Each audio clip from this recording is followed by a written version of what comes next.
Indiana making a switch here. Walker's checked in. Now, since we have this break, here are the teams with the most points off turnovers last season. Number 5, the Hawks. And whenever you turn the ball over against them, they pushed it right back at you. Last year, they were just merciless at exploiting teams whenever they made mistakes against them.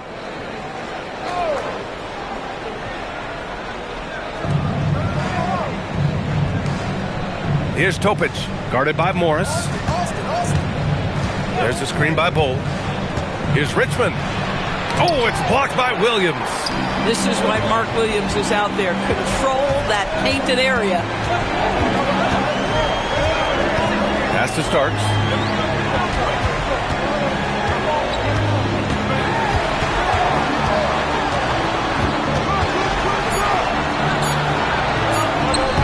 Tried to bank it in, but it misses. So far, rebounding has been a focal point for them. Walker doesn't go for him. Hawks trail by 7. Smith passes to Starks. Back to Smith. Pass to Starks.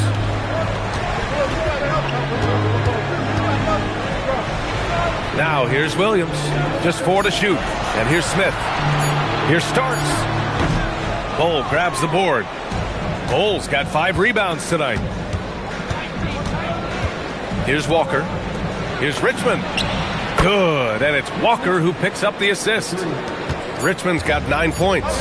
And early on, they've been on a tear, just getting whatever they want offensively. Well, what I love is the game plan has been solid from the opening tip, and guys are making their shots. That's critical. And so it's Indiana earning this break in the action, up 10. They're communicating well and stringing together stops. Time for a quick break, then back to the action.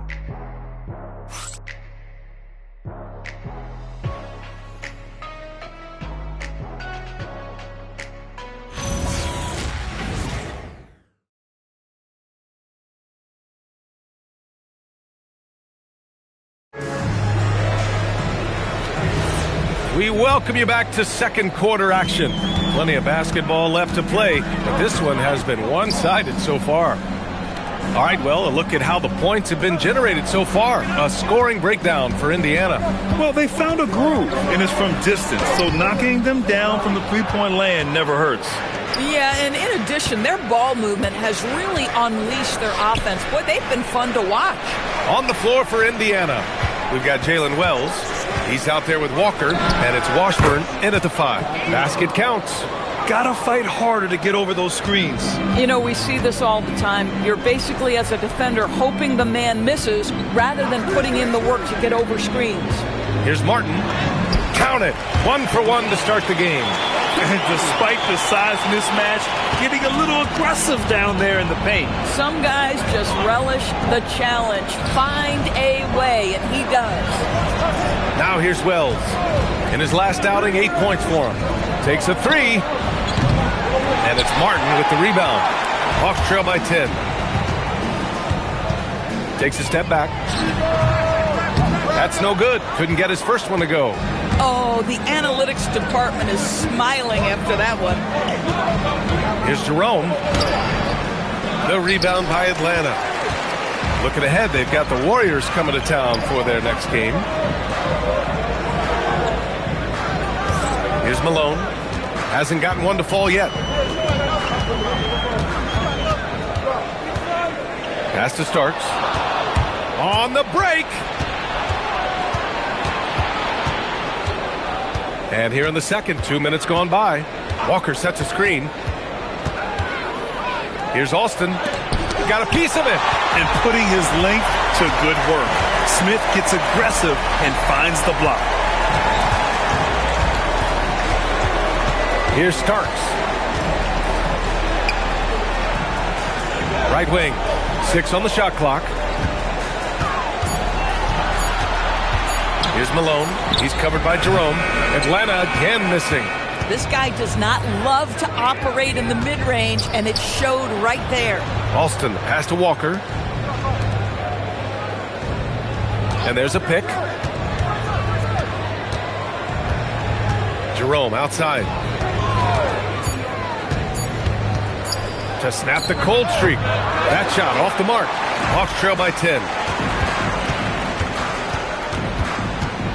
And now about 3 minutes gone in the second quarter here. Down low. And that one is stuffed right through.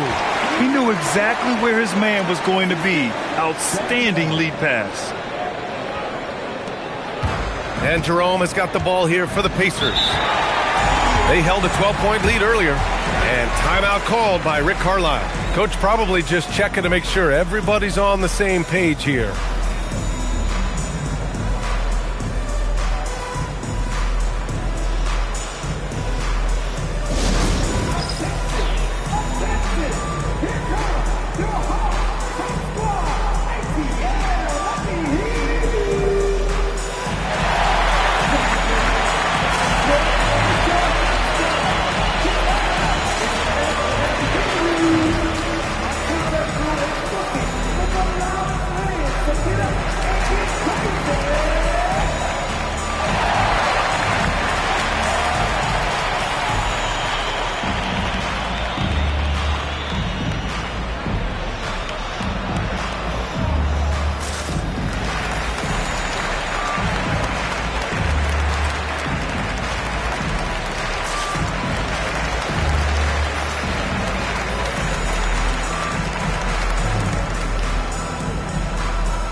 And let's take a look at the leaderboard and see which players were the top shooters from three-point land this past month.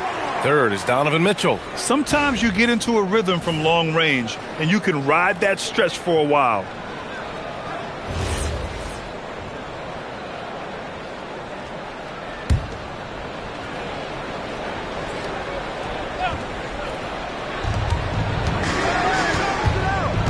Here's Alston. Check by Mitchell. So nice passing by Indiana here. Pass to Alston.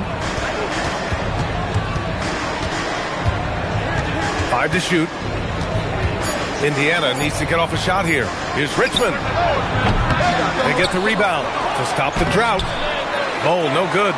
Hawks trail by 8. To the middle. It's tipped. Here's Alston. Still without a bucket. Pass to Hartenstein. Here's Harrington. Here's Richmond. Green covering. Down to 5 on the shot clock. And they're going to count that bucket, and they'll send him to the line. It could be a three-point play. And just totally relentless, only increasing the intensity level. One thing I enjoy is watching players who don't pay attention to the score. You lock in on the moment and play the right way.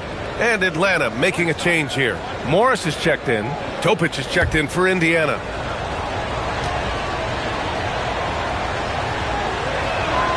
And Grant, in recent years, we've seen the pace of the NBA game increasing. Yeah, it stagnated in the 90s, but it is back. We're still not at the frenetic pace of the 1960s when we'd see over 120 possessions a game, but the efficiency is at an all-time high. Now here's Mitchell. Pass to Person. Fires the three. That one falls. Nice setup by Mitchell. Person's got his second bucket on the night. Boy, you allow a shooter of his caliber to get that good a look and good night.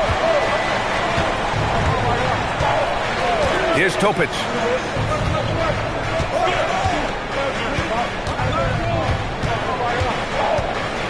Here's Richmond. Rebounded by Green. Hawks trail by 8. Mitchell with the ball. Outside. Green. And a miss there on the triple. There's a minute 54 left in the second quarter.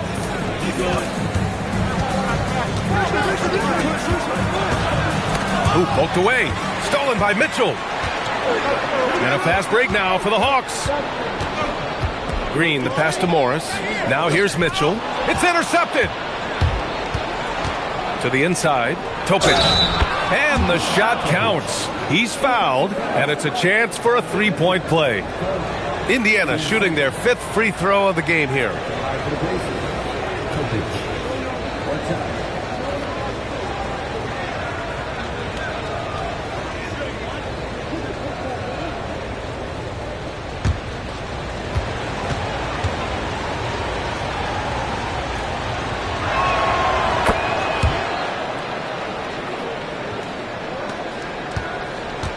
Hawks trail by 11. Outside, Williams. And stolen by Bold. We've got 1:13 left to play in the second quarter. Just an easy finish for Hartenstein. We talk about high percentage look. Yes, sir. And so the timeout by Quinn Snyder here. He's going to gather the troops and talk it over.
And as we start to wrap up voting, this list of contenders for the three-point contest begins to take its final form. And I gotta say, this is an impressive collection of talent. Yeah, it sure is, B.A. Every single one of these guys has a clean shot at taking home the trophy. They are all elite shooters from three-point range.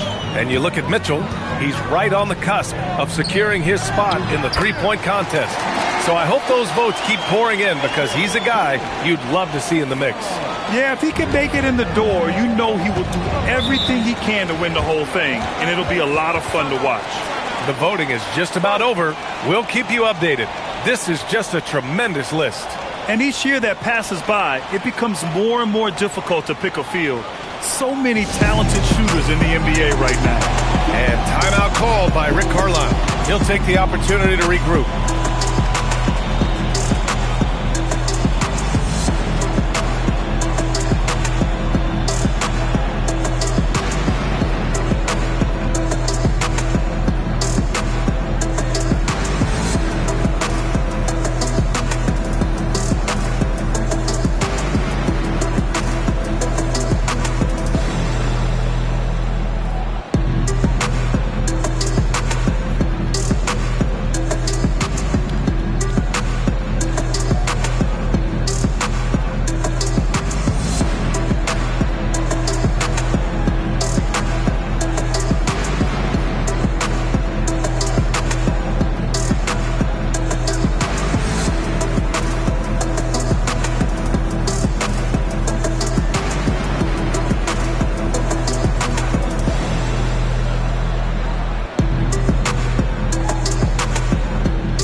Well, you'd rather not put these guys on the line. The top free throw shooting teams in the last month. The Hawks, number 1. 5th on the list, Indiana. Neither team's been missing from the foul line. It's a coach's dream to convert those freebies.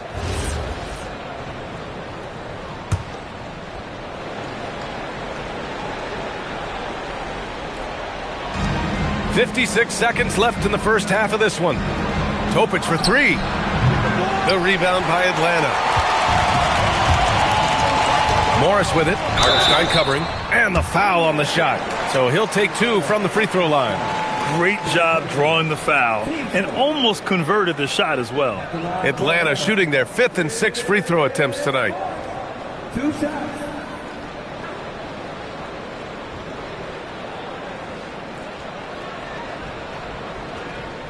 Take a break. Take a break. 2 shots.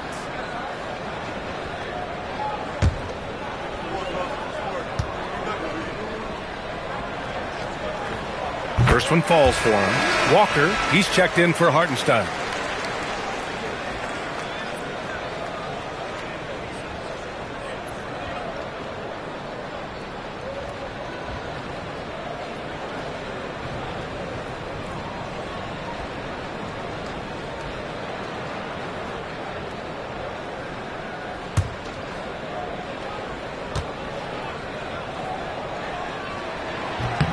Both free throws good from Morris. Pacers leading by 9. Pass to Walker. Here's Harrington. There's 31 seconds left in the half. Just 5 to shoot. Here's Richmond. The kick out to Walker for 3. And that one's good. Bowles got his 3rd basket on the night right there. We've seen that more than once today. An effortless basket inside. Outside, Green.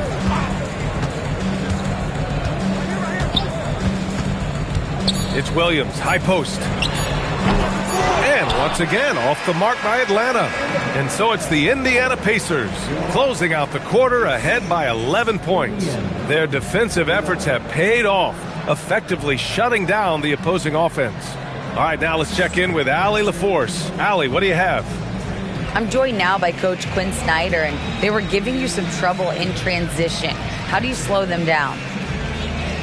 Well, I think we had a couple early where we were in good positions. We just didn't make the right read, and that's the biggest thing. But more than anything, whether it's a make or a miss or a turnover, we just got to really sprint back and be urgent. The sense of urgency is key. Thanks, Coach.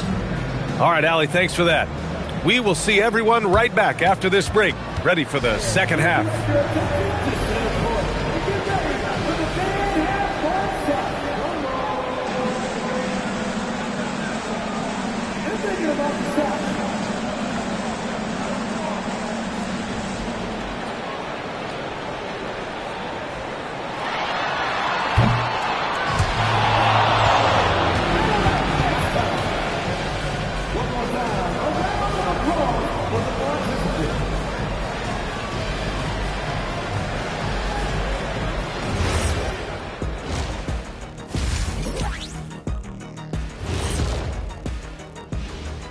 Howdy, folks. The moment you've been waiting for is here.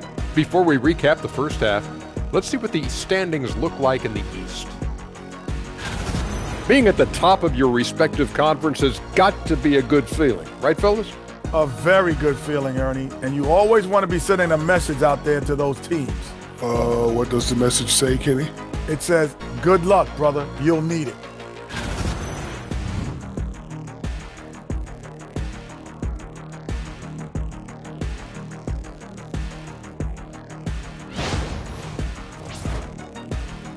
Appreciate you joining us. It's been our distinct pleasure, and I mean that. Well, let's now take you back over to the third quarter with Brian Anderson.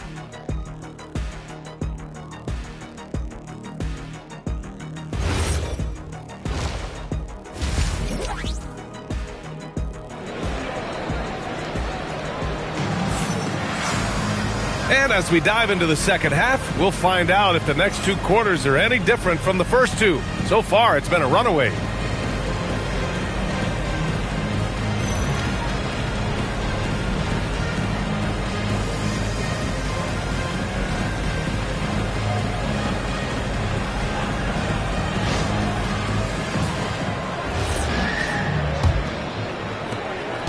Hawks trail by 11. We've got Green. He's out there with Mitchell. And it's Morris in at the 4-man position. That's the 5 to begin the second half for Quinn Snyder. And they're +5 on the boards after that rebound. Inside. That's good from Bol on the assist by Topic. Bol's got 8 points. And trust me, when the D's slow to react, he'll be the first guy to make them pay. And that's typical of this guy. He's always reading the situation, reacting quickly, and capitalizing. Now here's Green. Lets it go from deep. It's rebounded by Indiana. Hartenstein's got 5 rebounds tonight. Pass to Harrington. And here's Hartenstein.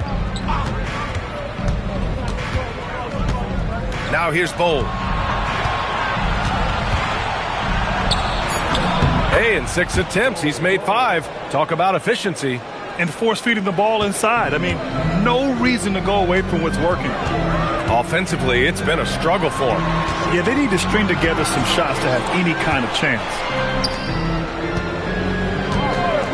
And the officials will call the illegal screen here. The screener was leaning a bit right there. His feet may not have been planted. Pretty obvious call by the officials. You know, he's just leaning a little bit. You try to get away with it, but boy, the official all over it. First minute and a half of basketball played here in the third quarter. Here's Topic. He's got 5. 4 on the clock. Bowl, a screen on Mitchell. Topic for 3. Solid defense from Williams. Hawks trail by 15. Outside Mitchell. Pass to Green from the arc. Oh, the Hawks again cannot hit it. They really have a commanding lead, not just in points, but in rebounds as well. All right, let's get a report from Allie. Thanks a lot, Brian. The NBA understands its future is electronic. Commissioner Adam Silver said the vast majority of people consume us through media, not in person. Our social media audience is the highest of any league and continuing to grow exponentially. So there's no lack of interest in this game. Guys? It's a beautiful thing. Okay, Allie, good stuff. Boy, yet another missed opportunity here. Whatever they've talked about at halftime, it's not working. Pass to Harrington. Some nice passing by Indiana here. Hartenstein a screen. Topic for 3. And the three-pointer goes. Topic has got 8 points. These kinds of defensive breakdowns drive coaches crazy. Green, the pass to Mitchell. Green, a screen. To the right side. To the inside. Pass to Mitchell. Now Morris. To stop the run. And Atlanta misses again. Gosh, it feels like he's pressing a little bit, and obviously playing from behind doesn't help. And finished off by Bowl. Oh, man, exploding to the rim. Yep, makes the simple play. Hawks trail by 20. And so the timeout by Quinn Snyder here. He's going to take a moment to give him a breather and talk things over.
Atlanta making a change here.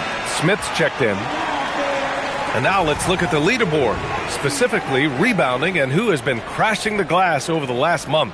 Second, Isaiah Hartenstein. He's just been incredible on the boards over the last month of the season. He's a guy who plays with such desire.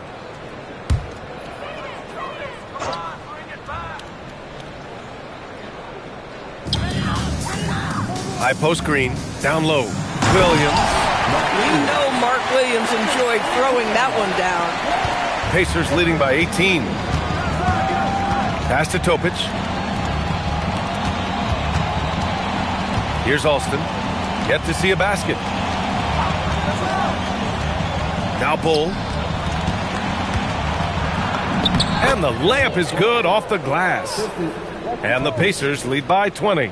Boy, he's been so efficient in this one. That helps your team in so many ways when you can put it in the basket. Outside, Green. Back to Mitchell.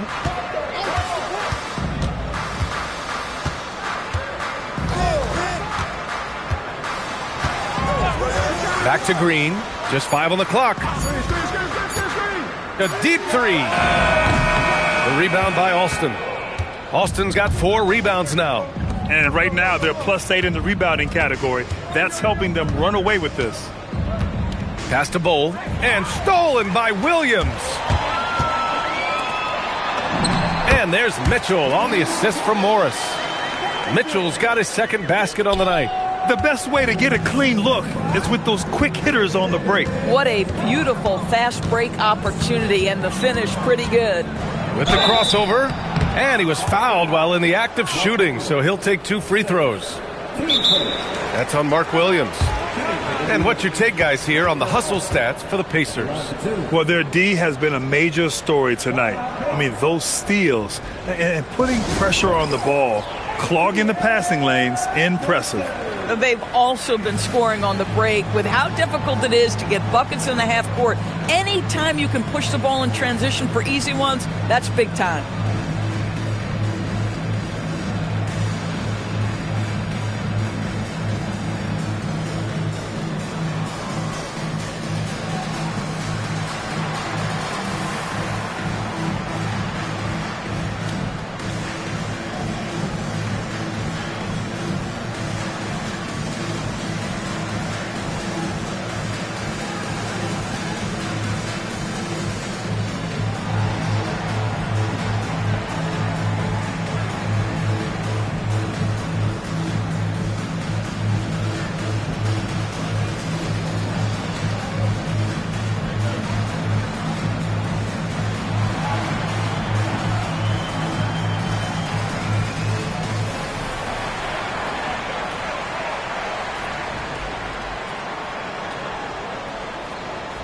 Walker, he's checked in for Indiana.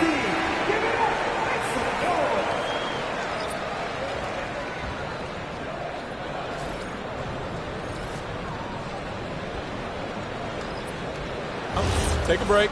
Take a break. 2 shots.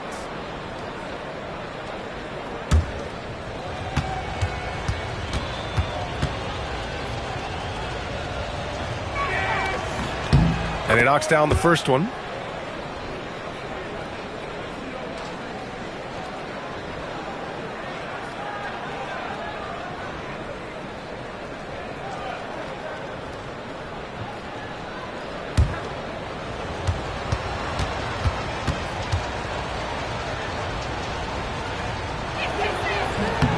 And that's good as he hits both shots.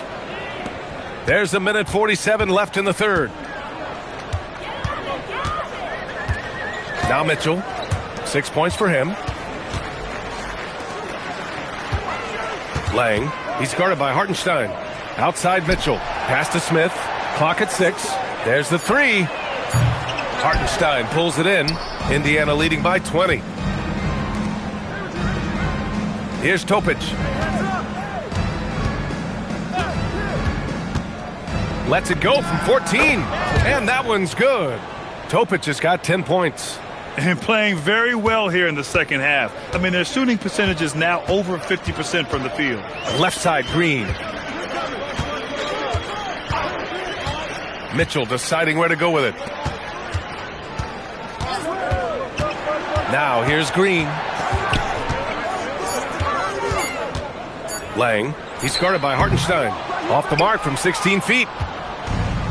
Indiana's gone 4 of 9 so far from the perimeter. Here's Alston, checked by Mitchell. Driving inside. It's Walker on the wing. No points yet. From downtown. And it's Alston missing. Here's Morris. Oh, the slam dunk by Morris. Might be undersized for a 4, but that vertical more than makes up for it. Here's Alston. That misses. Would have counted had it gone. Bull. He's been the guy making things happen for Indiana. 8 points in the quarter, showing how effective he can be. We'll be right back after this word.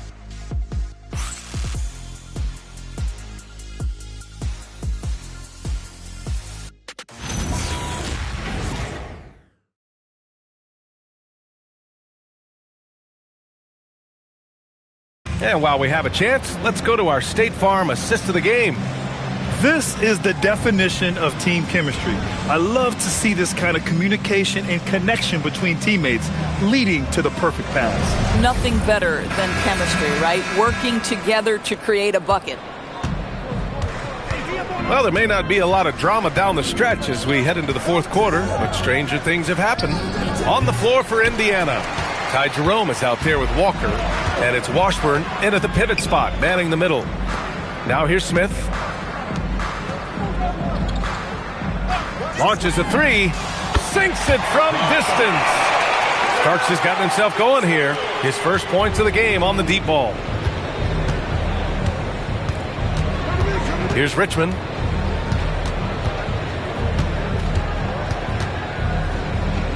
Pass to Alston.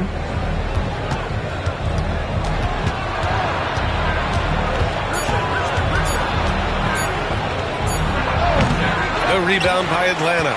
Boy, another miss, but you have to say to his teammates, great job. They have picked him up all evening long. And it's going to be out of bounds. The Hawks will retain possession. And the upcoming schedule for the Atlanta Hawks. On Friday, it'll be the Golden State Warriors coming to town. And then on Friday, the Milwaukee Bucks will come to town. And for that game against the Hornets, that'll be game number 10 for them. Starting to get into the full swing of things should be a fun one. Here's Person. Here's Malone. Releases from 15. No good there. That's not a bad shot, but this isn't really his shot. Jerome passes to Walker. Jerome feeling it out a bit. And Indiana misses again. Hawks trail by 17. Lang. It's hauled in by Washburn. Indiana's gone 0 for 2 from outside here in the fourth quarter. Out to the right wing. To the paint. Ooh, stolen by Smith. Here's Malone. The basket drops, and he gets fouled on the shot. One free throw coming his way. Time and time again, they're creating good looks from close range. And so it's Quinn Snyder here calling timeout. He wants their game plan to be crystal clear at this point.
Williams is checked in for Atlanta.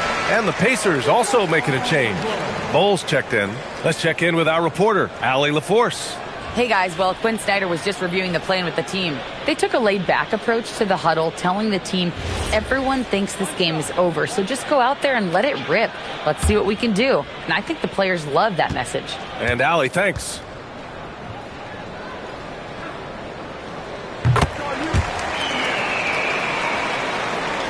We're about 2 minutes into the fourth here.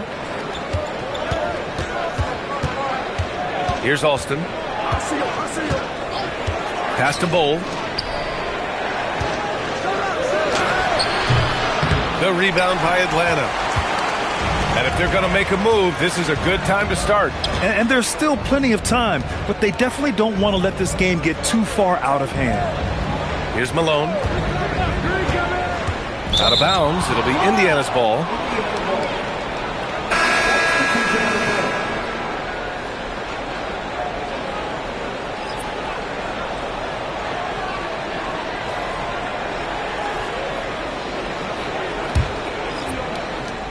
Pacers leading by 14. Pass to Richmond.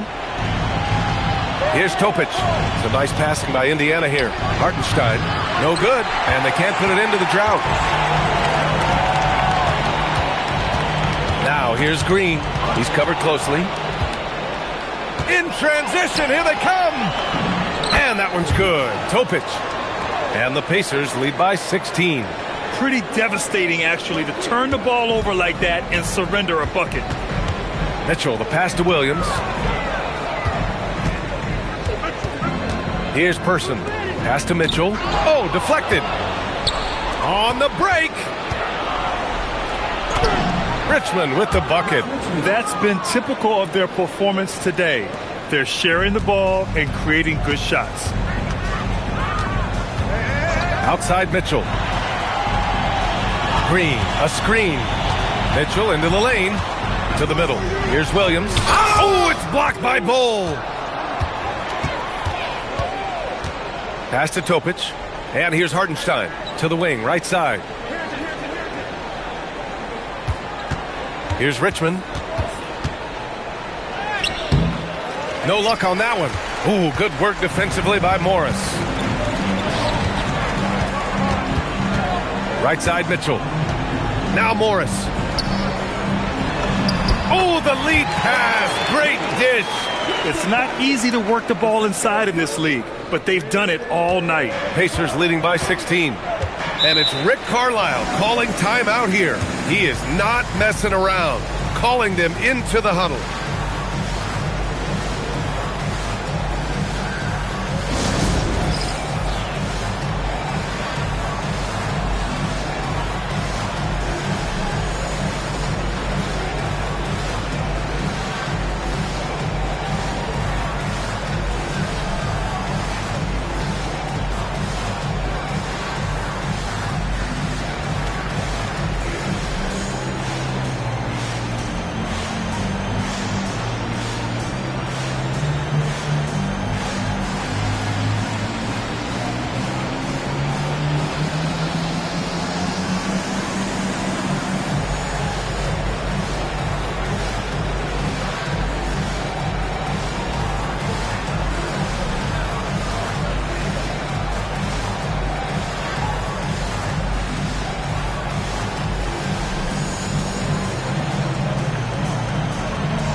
And now we have a chance to see our player of the game, Bol Bol.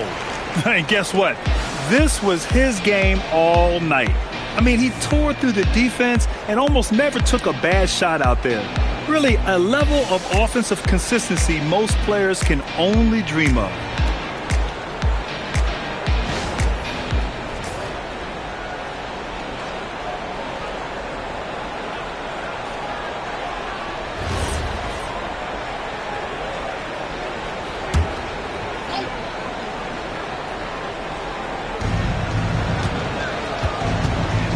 Here's Topic.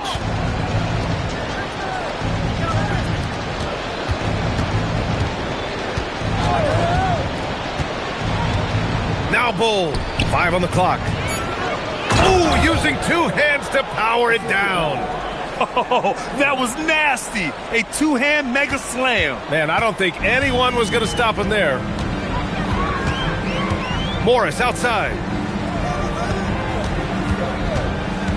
Outside, Green. And Quinn Snyder decides to call timeout. He was quite emphatic, demanding the timeout, clearly wanting to address strategy with his team.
Here's Mitchell.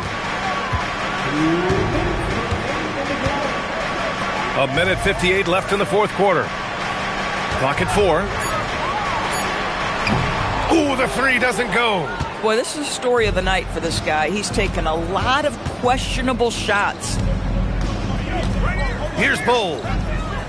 Puts it up from 12. Williams rips down the board. Now Mitchell. 1:27 left in the final quarter. Puts up the tray. It's good from beyond the arc. They came out and had a statement win with their performance tonight. A fantastic effort to get it done here for the Pacers. They had more assists and shot the ball more efficiently. Those things tend to go hand in hand. And that's so true. Without a doubt, their ball movement was essential to winning this game. And they pick up their 4th win of the year. Every victory so sweet in the association. When you see the score and how much time is left, you realize this game is just about over. Well, you have to appreciate the hard work that went into building this lead. They have been terrific all night. Indiana's gone 0 for 3 here in the 4th. 44 seconds left in the 4th quarter here. Here's Richmond. Green covering. Here's Hartenstein.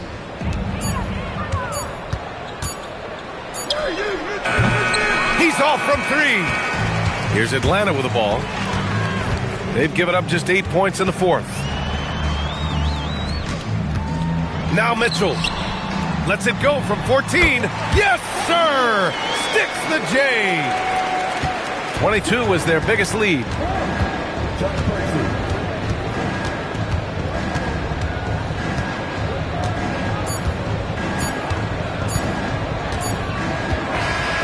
And so Indiana takes this one by a big margin. They have to feel good about this performance. It's one they can be proud of. Very true. I mean, when you're out on the road, the wins can feel a little sweeter. This one has to feel extra special. Well, now we have some time to check in with Allie LaForce. Allie. All right, thank you so much. Vooch, it's got to feel great to just get a win. How important was this one? That was very important for us. We had quite a bit of a rough stretch lately, a lot of losing, and it's not easy to deal with it, but tonight we came out, we got it done, and that's all that matters. Sometimes you need a game like this to kind of get going. It was a big win for us. We needed to add one more to the winning column, so big for us. I think helps with our confidence, so that was good for everybody. It's great to know if you keep your head down, it'll pay off. Thanks so much, Vooch. All right, Allie, good stuff there. Thanks for that. And that about wraps it up.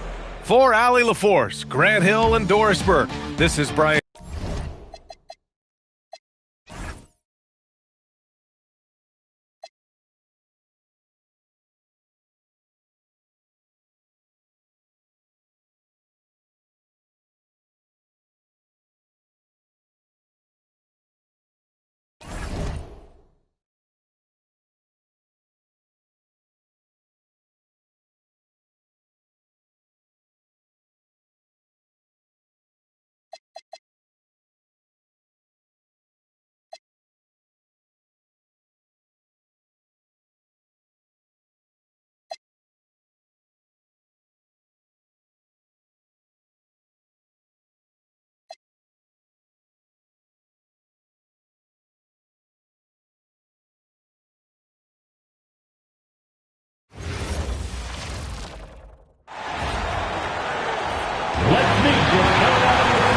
Both of these teams have been having a tough go of it lately, Stan.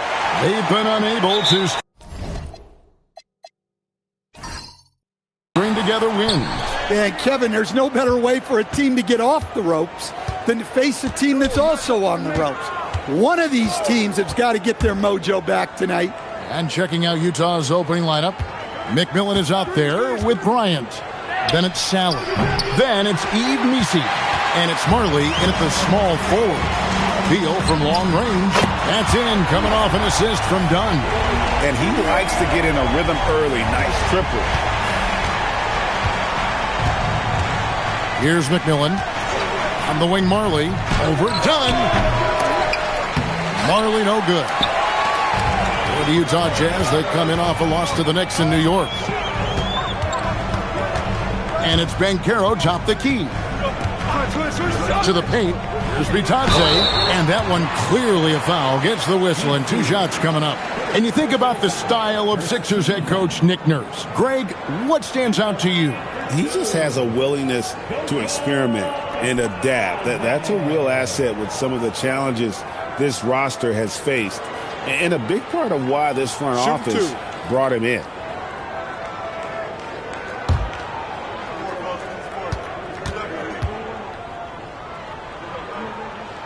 That's good from Bitadze. And Stan, Utah has been all about basketball up until last year. The Jazz, the only major professional sporting franchise in the state. Yeah, now they've got hockey, but from the venerated days of Stockton and Malone in the 80s, basketball has become effectively the state sport of Utah. About a minute played so far here in the first. Here's McMillan. Outside Bryant from past the arc. Another miss by Utah. Beal finds Dunn. Beal deciding where to go with it. No one near Banchero as he lets it go. No good with the triple. To the middle. Here's Sally. Terrific assist. A nice finish. Solid play all around. Just setting the tone with an aggressive move to the rack. And where's the help defensively? Well, when you are the aggressor this early, it is intimidating. Now, here's Banchero. 6 on the shot clock. Beal, that's for 2. Another miss by Philadelphia. Utah's gone 0 of 2 from deep here. It's Kobe Bryant on the wing. He's covered by Beal. Back to Kobe. But Trey, good on the three-point shot. And this game is tied up now. Well, he's such a natural talent. Has all the skill needed to produce at a high level. Banchero outside. Pass to Beal. Takes it inside. Done outside. Offline with his 3. And so Bryant will bring it up for Utah. And guys, this is the first they're seeing of the 76ers this year. And 2 teams here that were evenly matched a season ago as they split the season series. To the paint. Stolen by Bitadze. Banchero drives the double. Outside, Beal. Banchero outside. 5 to shoot. Done. No good from outside. Bitadze with the bucket. Good effort to stay with the play and save the possession. Jazz have gone 2 of 5 here, making 40% so far to start out the game. The shot's good from Sally. Sally's got his second basket of the night. Can't argue with a chance like that. Give me more of those. Banchero outside. Beal from long range. It's good for his second make. He's made 2 of 3 so far. You got to credit Banchero in the middle there. Drawing help and making the right read. Here's McMillan. Nothing on the board. And Misi throws it down. Nice read. Sets his teammate up. You like how they're sharing the ball. Banchero outside. Pass to Beal. Here's Kolek. Bitadze is screen on McMillan. Kolek. And no good. His first shot of the night missing. He'll probably hear about that shot selection when he gets back to the bench. Maybe not their best option now. For Philadelphia, they've gotten 3 of 8 shots to fall for them here in the first quarter. Outside Beal, and the officials will call the illegal screen right there. And not the most common call you'll see in the NBA, but hard to argue that pick wasn't illegal. Yeah, and that's maybe something that should be called more. We see a lot of moving screens in today's NBA. Here's what Utah's going with right now. Green comes in for Sally, and Elo subbed in for McMillan. And so the timeout by Will Hardy here. Coach needs a moment to talk things over.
Well, some rookies have been making a name for themselves on the glass this past month. Let's see who we're talking about.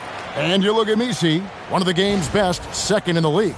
And every team in the league needs a guy who can go and get. I mean, his great work on the boards certainly endear him to the coaching staff.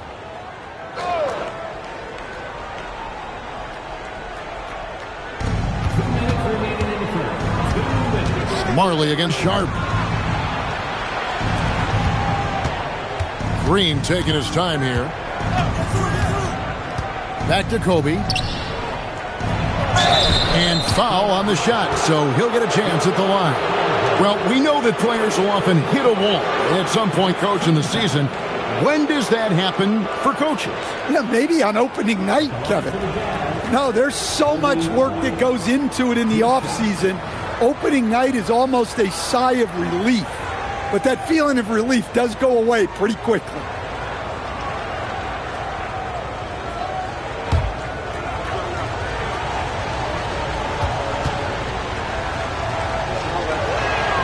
And the first one drops.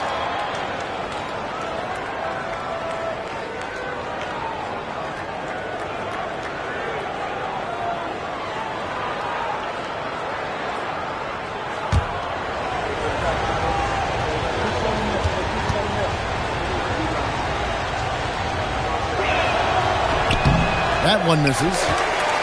Looking at Philadelphia, they took the win in their last game against the Lakers.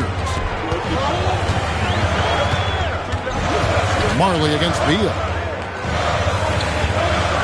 Here's McCain. And contact on the shot, so he'll be shooting free throws here.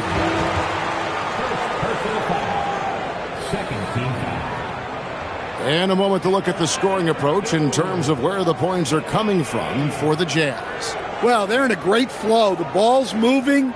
All those assisted buckets means the offense is running well. Also, they're getting into the teeth of the defense. Points in the paint, something coaches always love to see.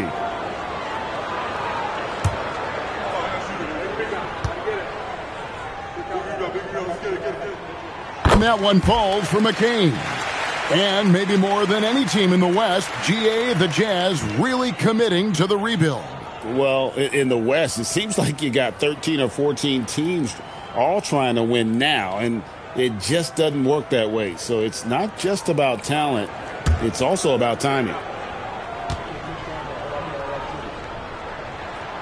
And McCain drops them both. And what an advantage. You really feel like you can always trust him when he's at the line.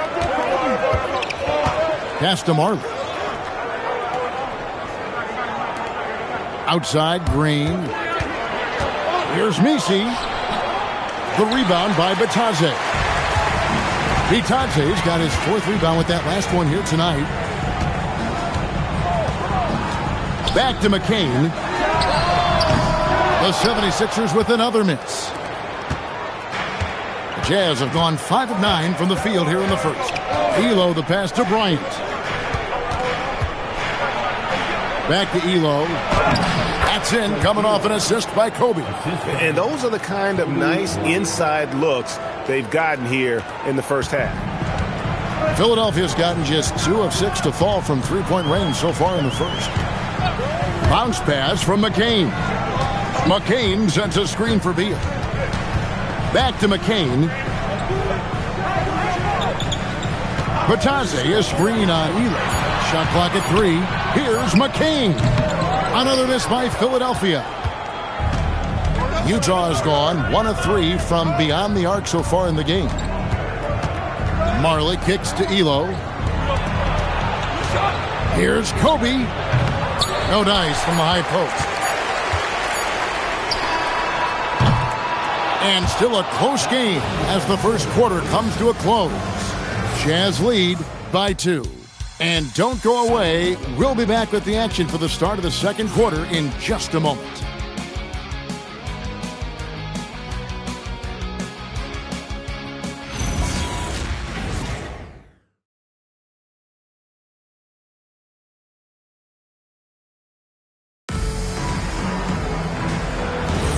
And we hope you're enjoying the game. Both teams tonight keeping things pretty even so far in the scoreboard.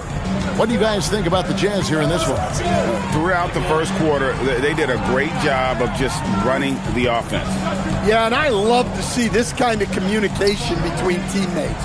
Great player movement, great ball movement. Sharp out there with Jared McCain. Then it's George, and it's Accordi in at the 5, roaming the paint. That's the group on the floor for Philadelphia. Here's McCray. That shot off. Doesn't register as a block, but he did everything you want defending that shot. Well, you know, sometimes the most pivotal plays don't always go on the stat sheet. And Dadier pulls it down. 76ers trailing. Pass to George. Fires the 3. That one's in. His first shot this game. Unselfish basketball. That's what coaches love to see. Here's McCray. To the inside. Here's Green. And the layup's good off the glass. And the Jazz lead by 1. Assisted buckets. Every team wants them. They show you're running effective team offense. Now McCain. Off target with his 3. Elo against Sharp. Pass to McCray. Elo kicks to Rivers. Right side Green. Over McCain. Misses off the right iron. Philadelphia's gone 1 of 3 from way outside since the start of the second quarter. George with the screen on Rivers. Now here is George. Rebounded by the Jazz. Green's got his 4th rebound with that last one here tonight. Green, the screen. Here's McCray. And Philadelphia grabs the miss. And that is the exact type of opportunity this offense is looking to create. Yeah, quality offense will serve you well in the long run. You can't settle for bad shots. And he can time his passes so perfectly. Wow, what an assist. And so the timeout by Will Hardy here. This now will give him a chance to discuss some potential changes.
So Utah going with an almost entirely new grouping. Eve Nisi, he's checked in for West. Sally comes in for Green. Kobe's checked in for McCray. And McMillan subbed in for Doc Rivers.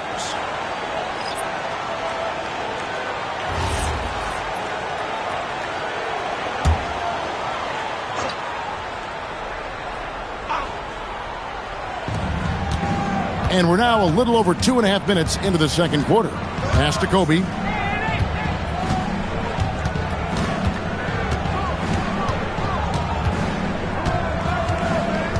Here's McMillan. And here's Sharp. He has yet to score. Here's Kolek, defended by Bryant.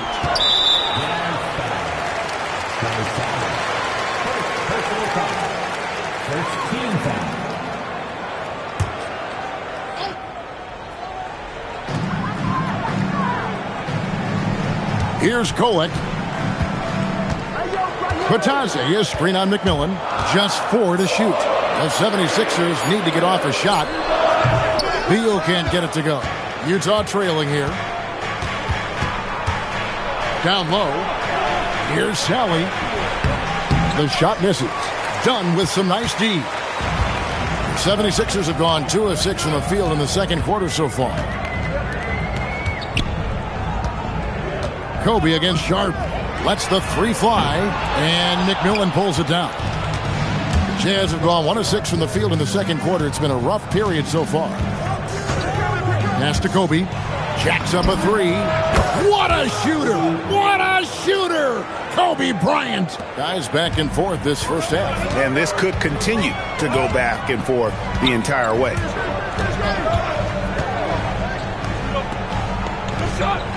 Back to Dunn. Philadelphia moving the ball around. And it's Sharp missing. The Jazz shooting at 44%, pretty reasonable. Here's McMillan. Bryant has the open look. Misses the 3. Well, despite his lack of efficiency, the team has put together a good offensive effort tonight. Batazzi is screen on McMillan. He had a nice open look right there. Beal's got 9. And that gets him going here in the second after hitting 2 from long range in that first. Whoops, they pick off the pass. Here's McMillan. Plays it in off the breakaway. And the Jazz lead by 1. Philadelphia's gotten cold from deep in the second quarter. Just 2 of 6 from long range. And timeout called by Nick Nurse. He's going to take a few moments here to check in with his team and regroup.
Banchero's checked in for Shaedon Sharp.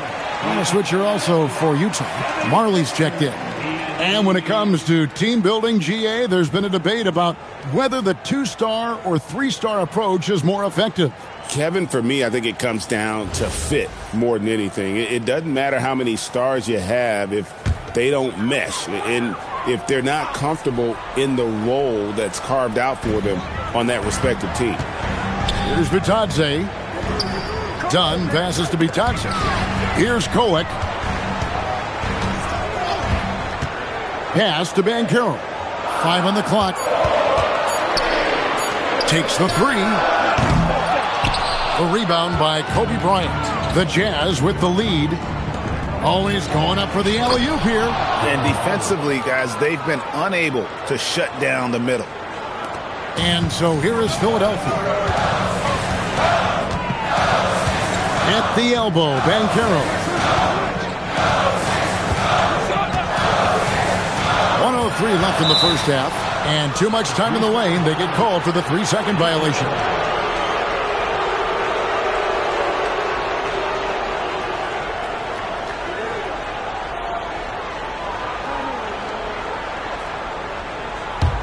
Jazz leading by 3.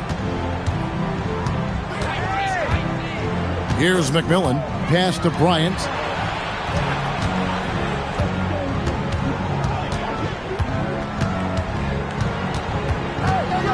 Six to shoot. Now Marley.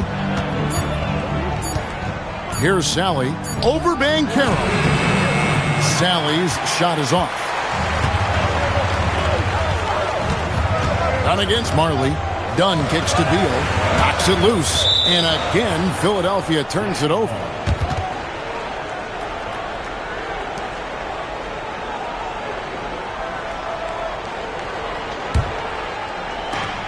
Utah has gone 1 of 2 on three-pointers here in the second quarter so far. Just 1 second between the shot clock and game clock. Here's Kobe. Kobe going to work inside. Yeah, that's the third bucket in a row from the paint. This defense needs to clog those lanes in the middle. Beal with it. From outside the arc. Good on the triple. Beal's got a couple of three-pointers in the second for Philadelphia. And that's it for the first half of action. What's been a very close game here. It's the Jazz. They're up by 2. Now let's check in with Allie LaForce on the sideline. What do you have for us, Allie? I'm here with Nick Nurse, and Coach, I saw you imploring your team to pick it up. Where do you need to be better in the second half?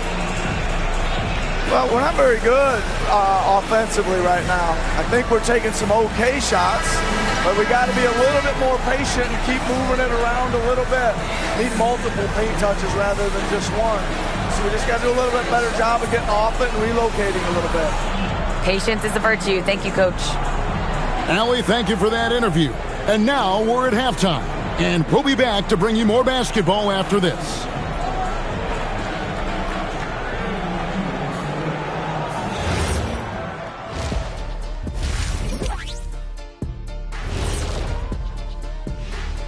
Thanks for being with us. First off, how about we start with an update on the All-Star voting?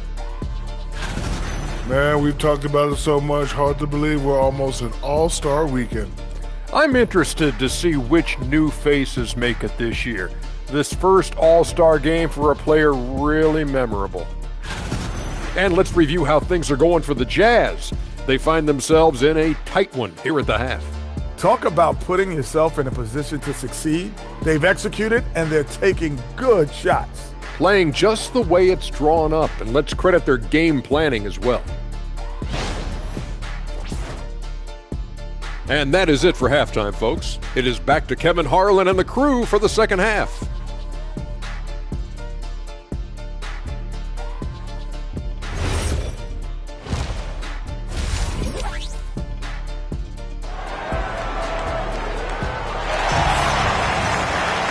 And in that first half, we saw a pretty tight battle. We'll soon find out what sort of adjustments were discussed during the half. Bradley Beal having a dominant impact in this game. Yeah, it's been a great performance from him, really staying focused on quality shots. Yeah, he's found his spots, been patient with his shot selection, and it's paid off for himself and the team. The 76ers trailing. So on the floor for Utah, they've got McMillan. Sally is out there with Eve Meese. Then there's Kobe. And it's Marley in at the 3, the small forward. Now, here's Dunn. Shot clock at 6. Beal from long range. The rebound by the Jazz. McMillan's got his 4th rebound in this one. Pass to Kobe. There's the triple. The rebound by Bitadze. Bitadze's got his 5th rebound in this one. Banchero outside. Now Beal. For the tie. Here's Kolek. And no good. Had a chance to take the lead there. Utah shooting pretty well at 46% from the floor. For three, Kobe. The rebound by Bitadze. Bitadze's got his 6th rebound on the night. Pass to Banchero. Now Beal. For the lead. Another miss by Philadelphia.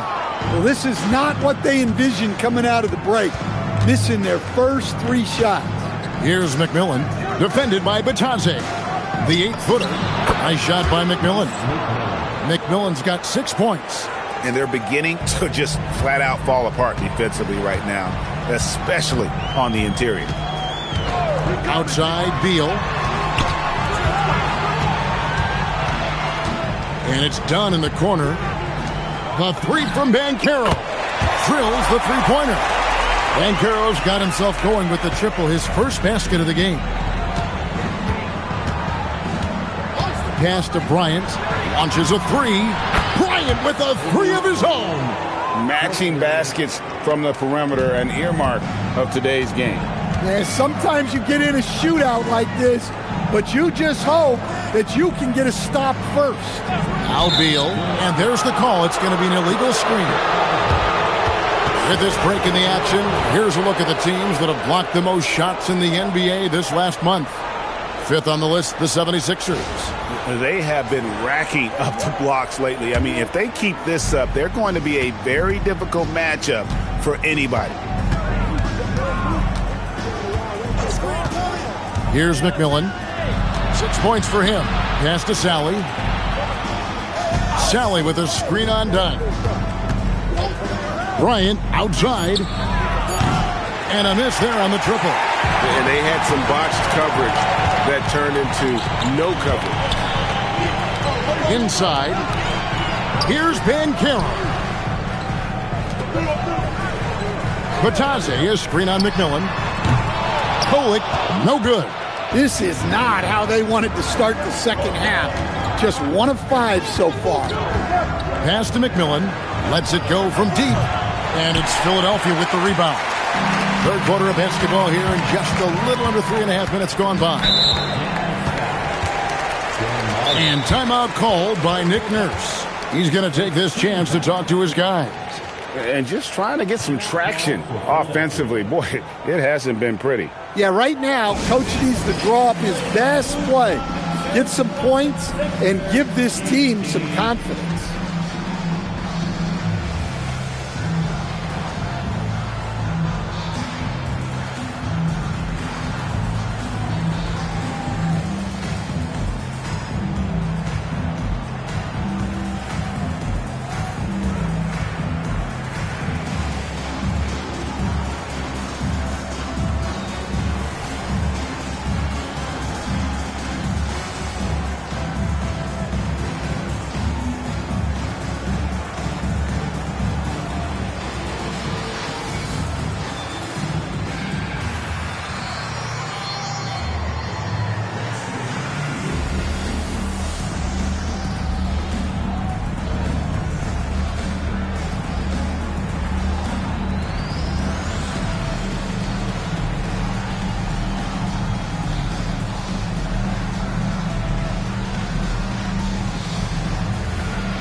And Philadelphia making a change here.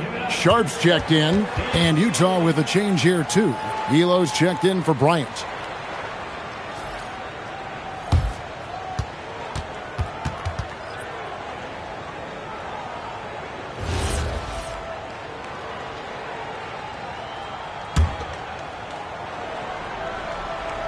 Just over 3.5 minutes through the 3rd quarter of play now.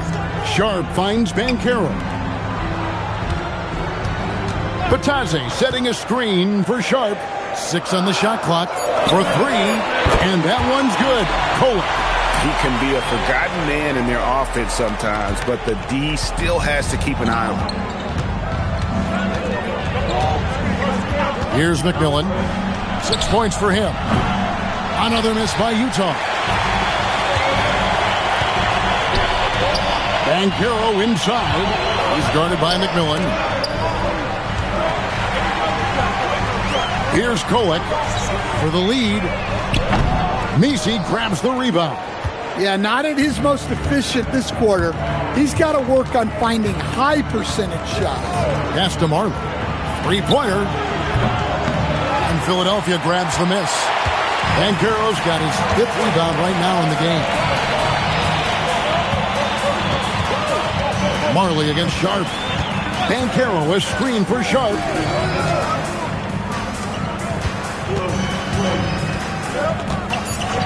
From downtown, rebounded by the Jazz. Elo with it, now guarded by Dunn. 1:57 left in the third quarter. Here's Elo. And Philadelphia grabs the miss. Bitadze's got rebound number 8 now on the night. Here's Dunn. The shot's good. Dunn's got his first bucket of the night. Third quarter, guys, and this has been a neck-and-neck game. Both teams getting it done defensively, as evidenced by the 8 lead changes thus far. And so the timeout by Will Hardy here. He's going to make some adjustments to the game plan.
And the 76ers with some changes. Accordy's checked in, and it's Keyshawn George in for Dunn. The Jazz also changing it up. West is checked in for Yves Messi. Green comes in for Salad, and McRae's subbed in for McMillan.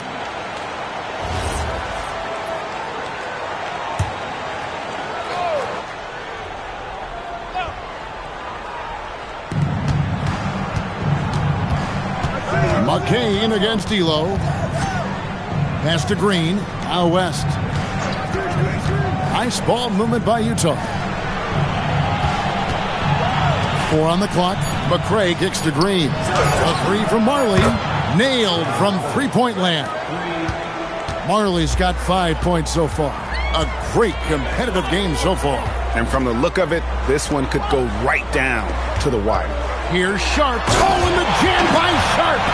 Out of this world. Sharp is so quick into the air, and then he just hangs forever. Able to do things most others can't. What a great look here at this tremendous move from our AT&T Connected Cam point of view. And so it's Utah here with the ball. Philadelphia getting their last shot to go. West kicks to Elo. Pass to McRae. Now Green. And here's Marley. The 3. Green, no luck. Something that's kept this game close is the fact that the rebound stats for both teams are almost identical. McCain's shot is off. Well, he wants to shoot his way out of this cold spell, but the struggles continue. Yeah, I get it, but you don't want him forcing things. It's better to get your shots within the flow of the offense. Elo, the pass to Green. Over Banchero. And it comes off the front of the rim. It's all tied in Philadelphia. And we'll be back right after this.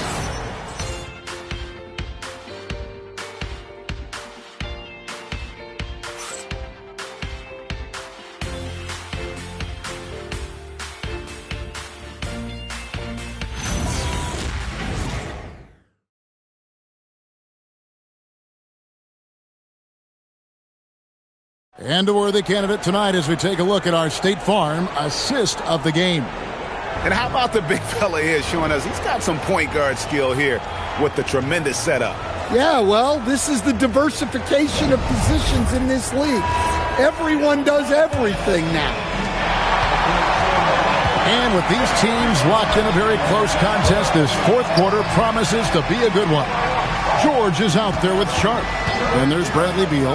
Then it's Jared McCain. And it's Accordi in at the center, locking down the middle. That's the group on the floor for Philadelphia. And it's blocked. And they'll keep possession. Elo can't hit. And the 76ers shooting 33% for the night. That's a big thorn in their side right now. Sharp, the pass to George. And it's off from three-point range.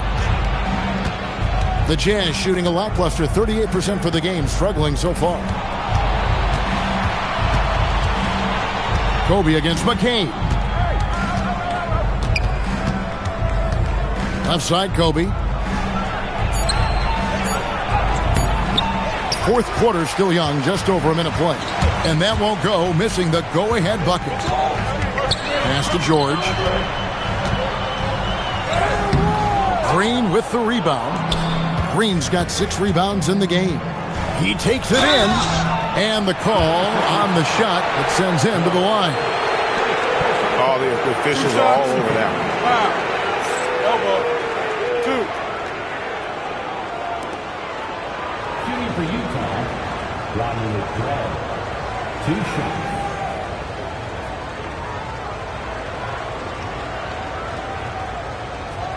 Take a break. Take a break. 2 shots.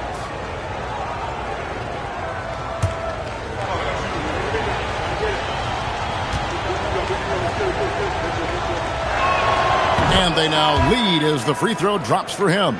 Goga Bitadze's checked in for Philadelphia. Yves Missi, he's checked in for the Jazz.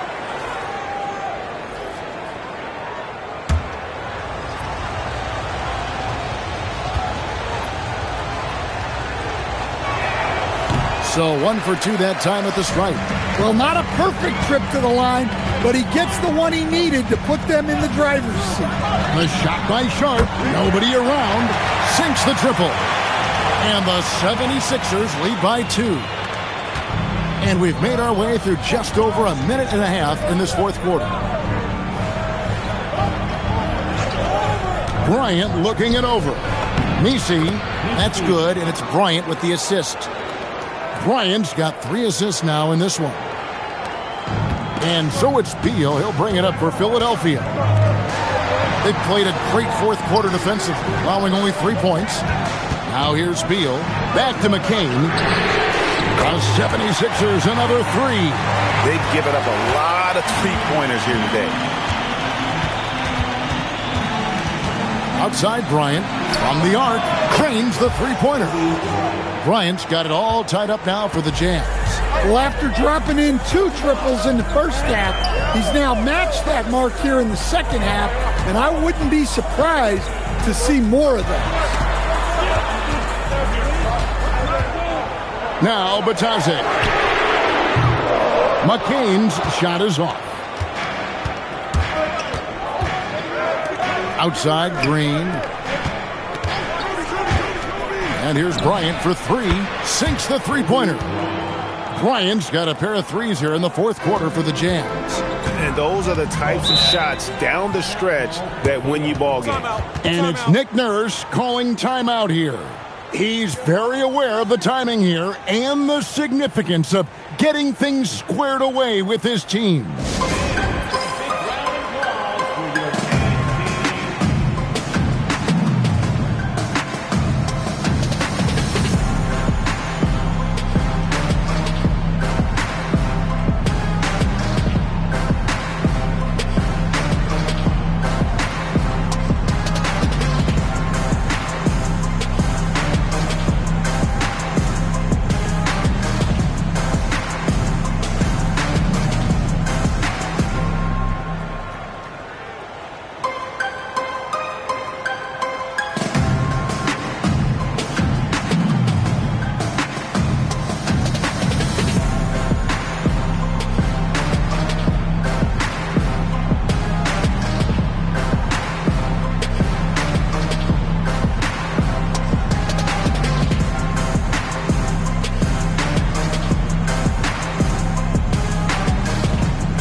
And the Jazz with some changes. Sally, he's checked in for Green.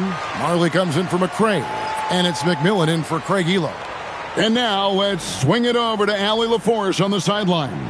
I was able to listen in on what Nick Nurse had to say to the team. He really emphasized rim protection. He said to his guys, I want us to cut down on the easy looks inside. No more of that. It's a simple ask that could have a big impact. All right, Allie, we thank you for that. Here's Kolek, done outside. Pass to Beal. Philadelphia moving the ball around. Screen by Batadze. Kolek hits it from three-point range. And that pick takes the D totally out of the equation. Yeah, you've got to lock and trail hard. You can't allow him a clean look from there. Here's McMillan. And here's Bryant outside. Again, the miss by Kobe. Pass to Banchero.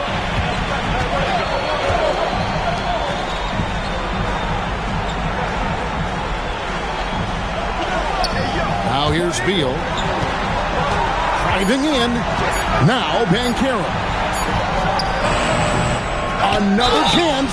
No, I tell you what, he earned his money on that foul. First team foul. At the line for Philadelphia,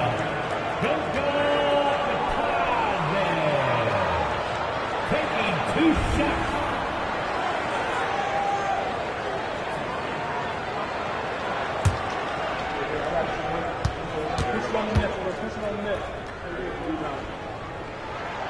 He misses the free throw.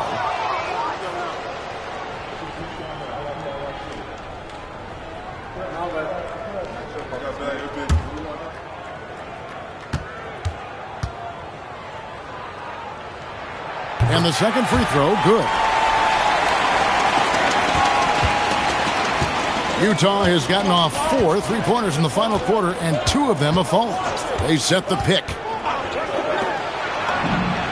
The three goes down. Assists like that have typified their effort today. Terrific ball movement. Here's Kolek. Here's Beal. Puts up the three. Banchero. The hustle points. Huge bucket. And great attention to detail from Banchero on the play. Making sure he's there to get the ball and send it back. Now here's Bryant.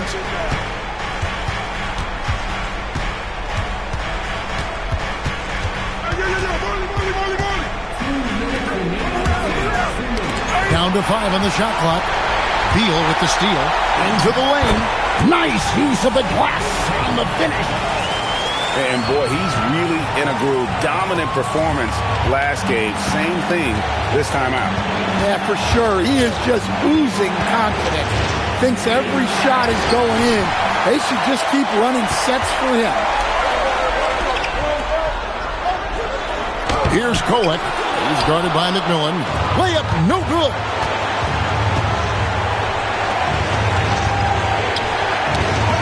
They swipe it. Beal outside.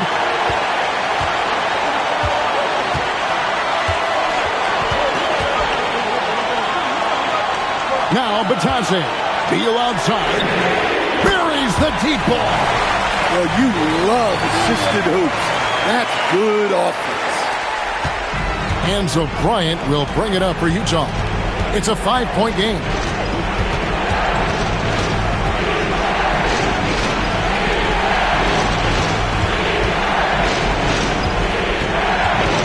A shot from 6. Oh, the agility and finish of Kobe Bryant. And that was the right call. When you need a basket, go to the guys you trust the most. Yeah, he got a good look, and he calmly delivered for them. That's what you like to see. Now here's Beal. Well, he's trying to shoot his way out of it from distance, but look, he's got to find something easier. And it's still a rare sight to see rebound numbers like the ones he's had tonight. Well, it's all due to his energy and effort, as well as how well he's been able to get ideal positioning on the glass. Oh, that's an outstanding view from the AT&T Connected Cam.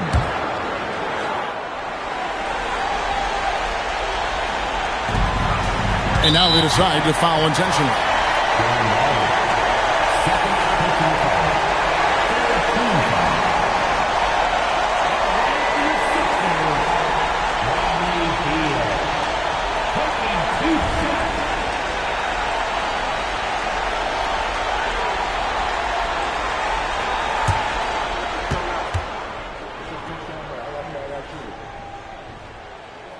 It's the first, and that gives them a 4-point cushion.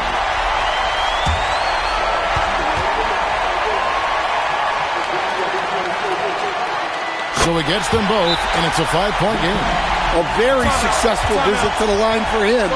Now this is a 2-possession game. And Will Hardy is called timeout. Clearly, he's got something his players need to hear, and immediately.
Here's McMillan.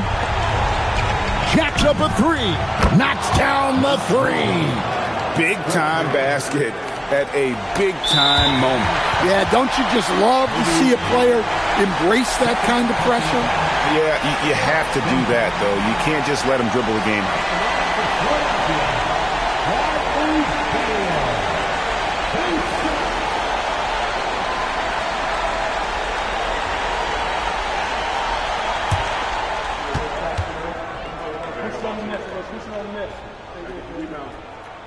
First free throw is good, and that makes it a 3-point lead.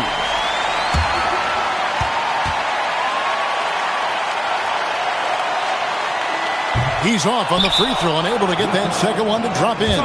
And Will Hardy calls timeout here.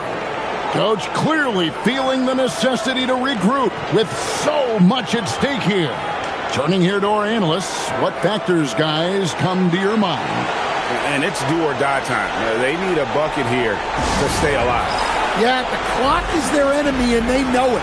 We'll see if they go for the tie or try and get a quick one.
it's all about the three right here.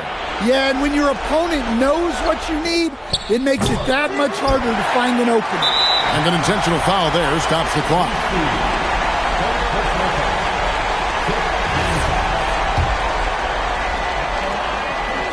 And no good is the first free throw, missing for him. We'll see if he can nail the second. And he ends up making the second, and that gives them a 4-point cushion.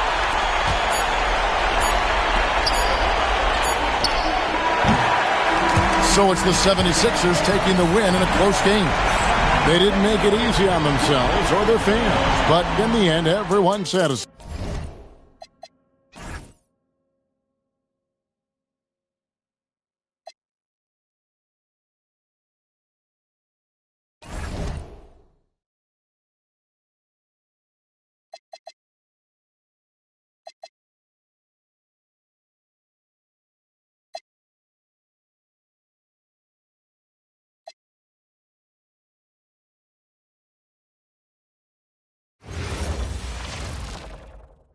And an opportunity for these guys to get loose.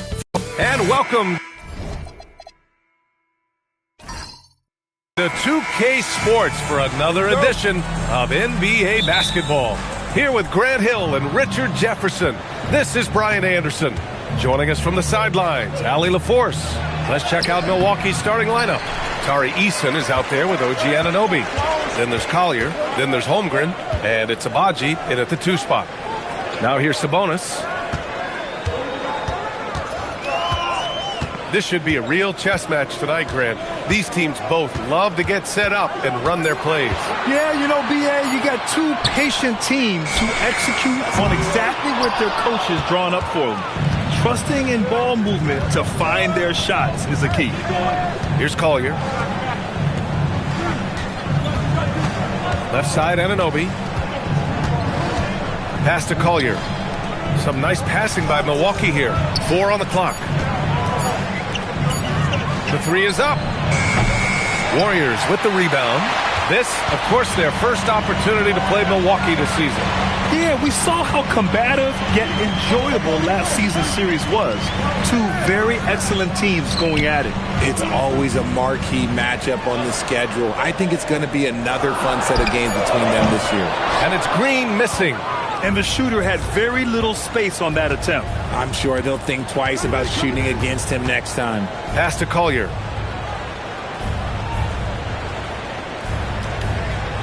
Screen by Holmgren. Shoots. And again, it's the Bucks missing. Golden State has gone 0 for 2 from outside. Now here's Ellis. Sabonis in the post. He's against Easton. Green, a screen to the paint. And the go-ahead bucket, no good. Nice contest, a high level of energy. That's how you play defense.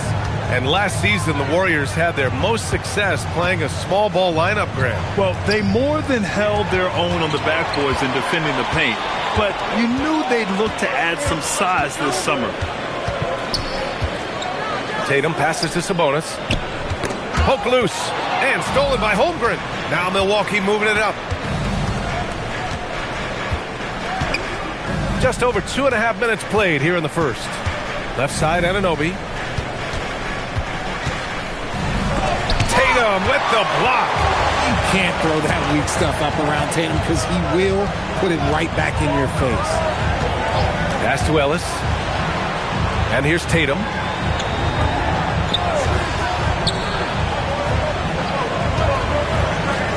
Three-pointer. Ellis, good. You knew something had to go in at some point. Maybe the start of better things ahead. And so timeout here by Doc Rivers. A moment to rest and confer on the game plan. Failing to find a rhythm offensively. Something that needs to change and change soon. And coach called his timeout to try and reset things on offense. Shake them up a bit so they can hopefully start getting some shots to fall.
And quickly, the 2K leaderboard, showing the teams blocking the most shots over the last month. The fourth spot held by the Bucks. These guys have been so impressive down low on the defensive end, denying shots left and right over the past month.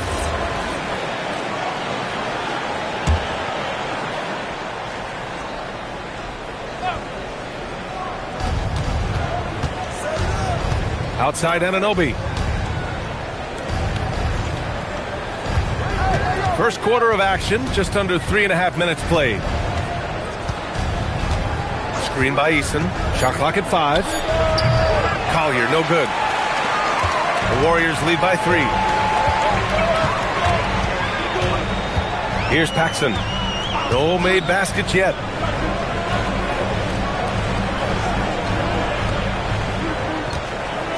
Pass to Sabonis. Golden State needs to get off a shot. Ellis. That three's off the mark. Bucks trail by 3. And it's Eason penetrating. Here's Collier. Anunoby with it to the inside. Ellis outside. Inside. And it's Green missing. The Bucks have gone 0 for 5 to begin this game. Here's Collier. Holmgren right side. Pass to Anunoby. Some nice passing by Milwaukee here. Collier, no good. The Warriors lead by 3. Here's Sabonis.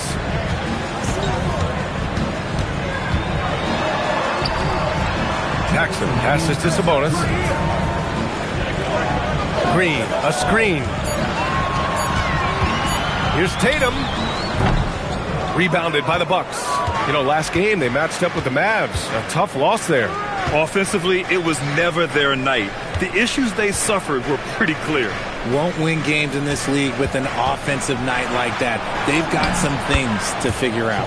And down it goes. 2 points. A beautiful finish through contact.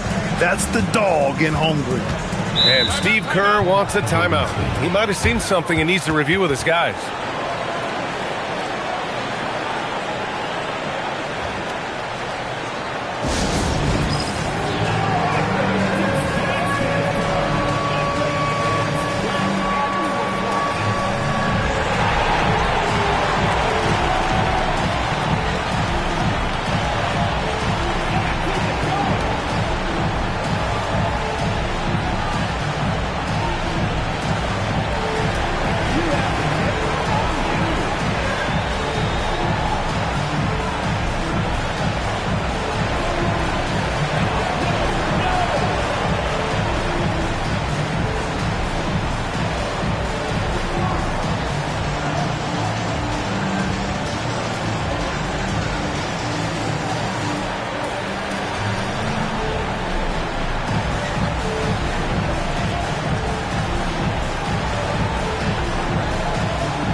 Changes here for the Bucks. Williams is checked in for Abaji. Furphy comes in for Collier.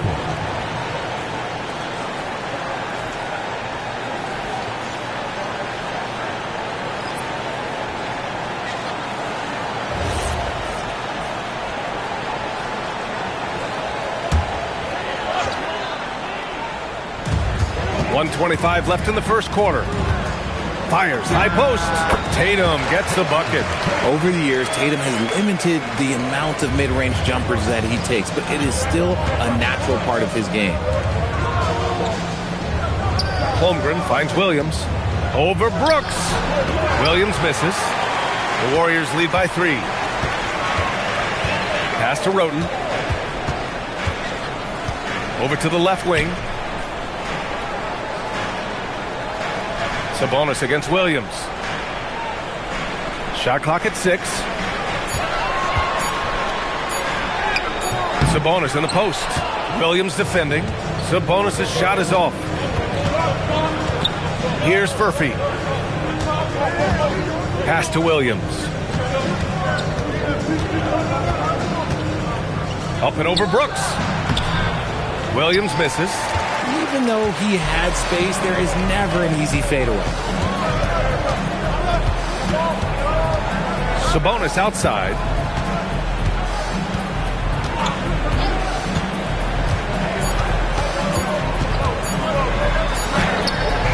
And that's not going to go. There's the buzzer, and not much scoring at all through the first quarter of play. Warriors ahead, up by 3. And back in a moment as we'll get underway with quarter number 2.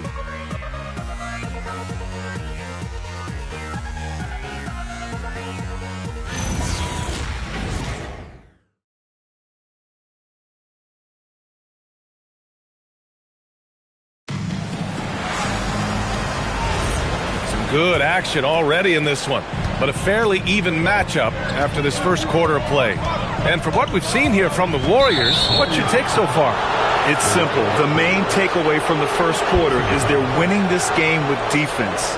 Making it as difficult as possible for the offense to find clean looks. Great stuff. We've got Filipowski, and it's Allery in at the 3. That's the group for Golden State as we kick off the second quarter. Right side, Williams. Williams can't get that one to fall. The Warriors lead by 3. Three-pointer, Brooks. That won't go. Misses his first shot of the game. Now the Bucks with it. Following this game, they host the Magic, and that's a one-game homestand for the club. Williams with the screen. Here's Brissett. Ooh, can't tie it up as that one's no good. And here are the Warriors now. And about a minute gone in the second quarter. Picked by Holmes. Pass to Roten. Now here's Brooks. Williams defending. And that one's good for Brooks. Making the floater look this smooth is not as easy as it looks. It's a challenging shot. They're searching for a way to score. Yeah, buckets have been very tough to come by. Here's Furphy. Brissett passes to Sohan. Some nice passing by Milwaukee here. Here's Brissett. Here's Furphy. And Holmes pulls it down. I guess we can credit the defense for that one going wide. They did everything they could to influence the shot. Into the lane. There's the steal. Sohan with the ball. And it's Holmes picking him up. Rob. Pass to Roten. Lets the 3 fly. It's Milwaukee with a rebound. Outside, Williams. Here's Brissett. And Grant, when it comes to a franchise player, how much does it help to have a guy who unites the locker room? Well, you know, B.A., when you think of guys like LeBron James or a Stephen Curry or Tim Duncan, it's not just about their play on the court, but the type of person you see in the locker room. That can rally a franchise. Here's Brissett. Hasn't gotten one to fall yet.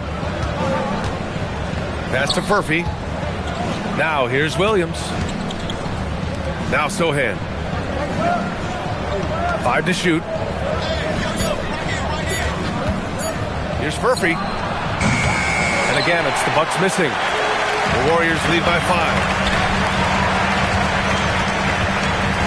Here's Roten. Holmes passes to Brooks. Now here's Holmes. Knocks it down from distance. Holmes has got his first bucket of the game, and he's on the board for 3. And so timeout here by Doc Rivers. Coach taking this moment to speak to his guys, maybe alter some of the game plan.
Bucks will go for a different look here.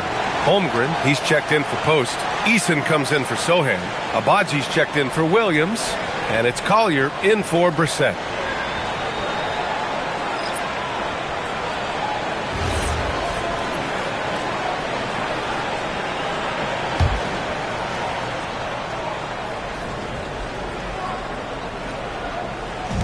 And in the second quarter, a little under 3.5 minutes played already.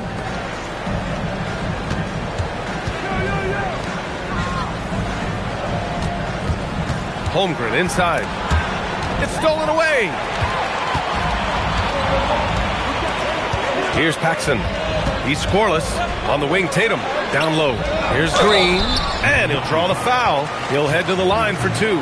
It's going to go on Chet Holmgren. Such a great guy to have on the team and an amazing defender. Green even led the league in steals one year. First trip to the line for him here. Take a break. Take a break. 2 shots.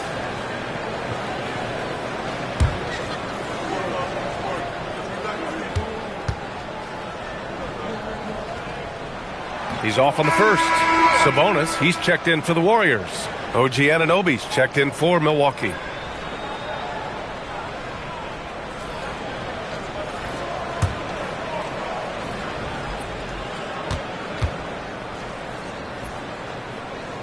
He's off on the second.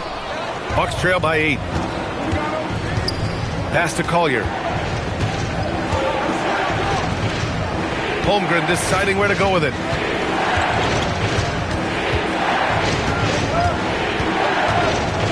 They still need this. Oh, plenty of contact on that shot. Officials call the foul, and he'll take 2 free throws now. I like whenever Holmgren uses his length to his advantage. Great at forcing the D to foul him inside. Milwaukee shooting their first free throws of the game now.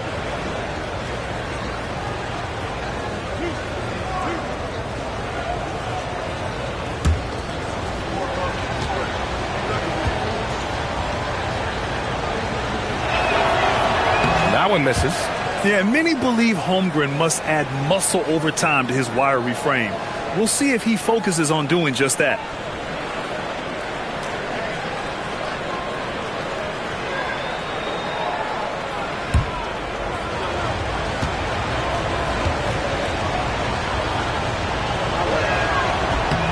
And he's good on the second. 2 teams tonight trying to elevate to mid-season form, Grant, and really start to push to control each game. And that gets more and more difficult as fatigue mounts. The travel miles climb and games just tighten up. But you know, BA, you just got to push through all of that and keep playing your best ball. Wow, I mean, the 7'6" wingspan coming in handy. Holmgren loves swatting away shots just like this.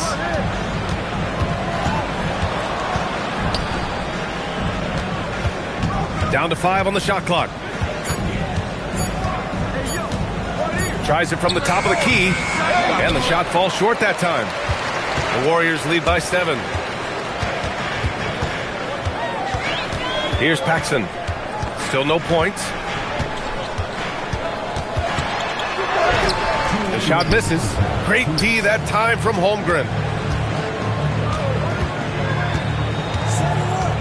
A minute 53 left in the second. Here's Collier. And he got the whistle on the way up. So he'll be headed to the line for a pair. No debate there. He got hammered. Milwaukee shooting their 3rd and 4th free throw shots of the night.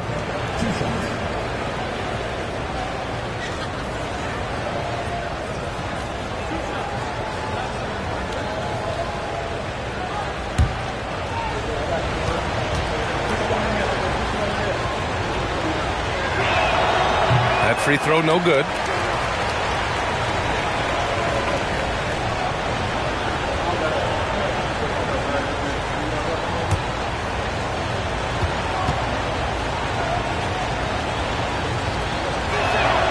He hits the second from the line. And give them credit for making a more concerted effort to get to the line this quarter. And Steve Kerr wants a timeout. He's going to talk it over with his guys.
chance here to assess what parts of the floor the attempts have been coming from as we look at the shot chart for the Warriors.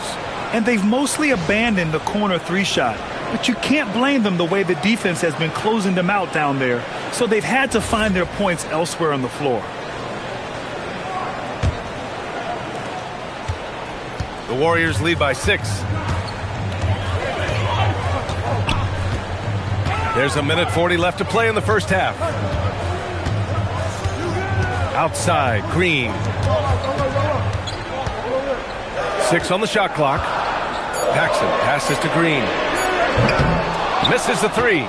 Even though it didn't go down, they'll take that shot every time. Here's Collier. To the paint. Eason inside. Working on Green.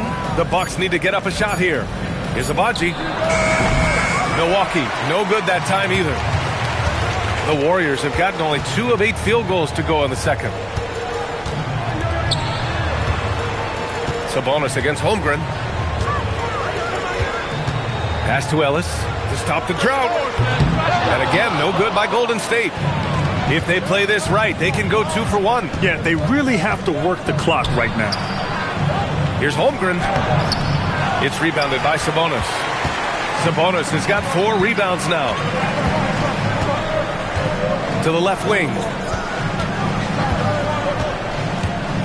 Here's Paxson. No points so far. Green, a screen. He shoots. They grab their own miss. Here's the 3. And that's not gonna go. Misses at the buzzer. The clock runs out and we are headed to halftime. The Warriors on top. They lead by 6. Let's send it courtside and check in with Allie LaForce. Allie, what do you have? Thanks. I'm here with Doc Rivers and Coach. I know you cannot be happy with this team's play in the first half. What will you tell them they need to improve on? The score and our effort, our offense. They're just playing harder. They're more physical. They're tougher.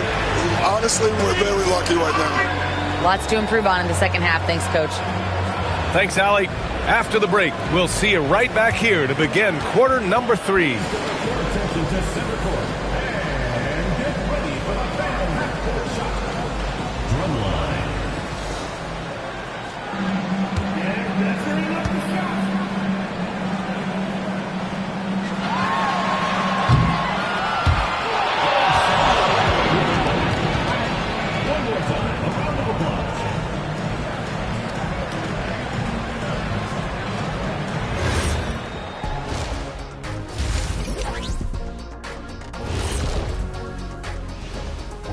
Welcome, everybody. We'll get things going with a look at who might be participating in the upcoming three-point contest.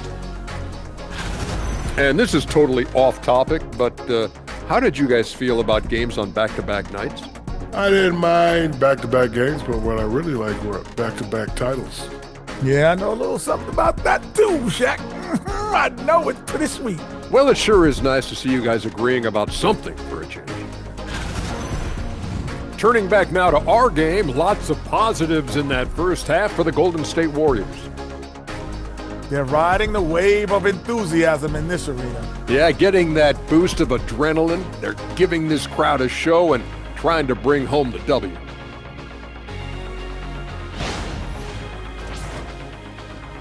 That does it for halftime. Let's get back to game action. Here's Brian Anderson with the start of the third quarter.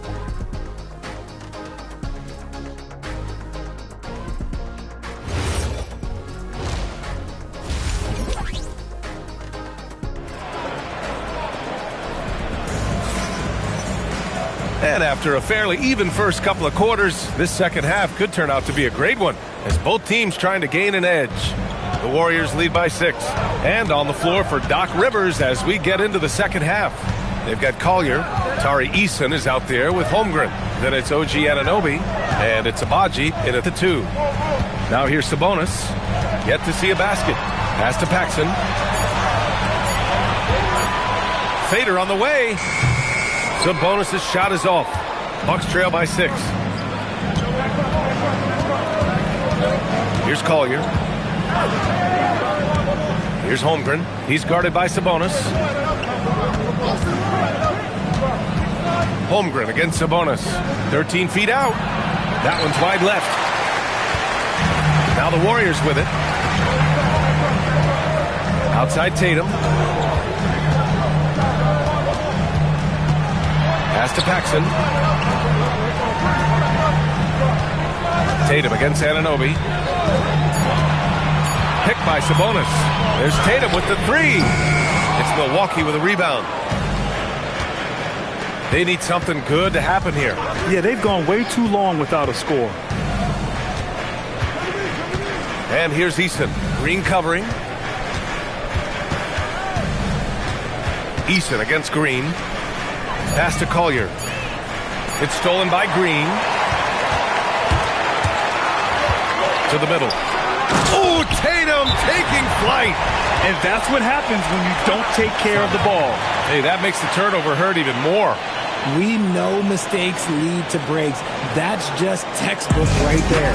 And so timeout here by Doc Rivers. Coach probably just checking to make sure everybody's on the same page here.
And let's take a look at the centers and power forwards having a strong month at the free throw line.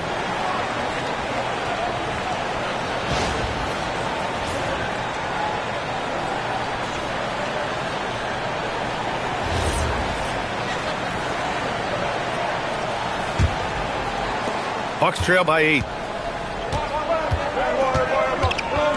Here's Collier. Pass to Anunoby.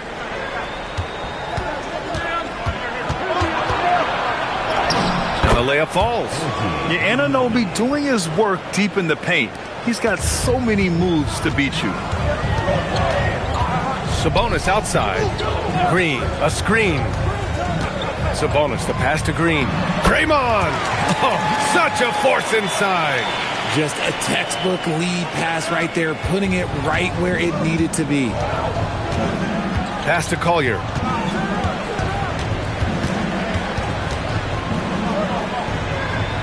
Anunoby on the wing. Here's Collier. Just 5 to shoot. Holmgren with a screen on Tatum. For 3, Collier. The Warriors pull it in. Sabonis has got 6 rebounds now in the game. And now we're 3 minutes into this third quarter of play. Outside for Green. Pass to Paxson. And here's Ellis. To the wing on the left. Unloads from 13. Eason pulls it in. Eason's got 6 rebounds in the game. Step back and fire. Collier, no good. Since halftime, they've missed 3 of their first 4 shots. Still trying to get their legs under them. Just under 3.5 minutes played here in the third quarter. And he's all alone by himself. Rips down the breakaway slam. And that's all the result of some good defensive awareness. And Steve Kerr wants a timeout. We might see him looking to make some tweaks to the strategy.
And the Warriors making a change here.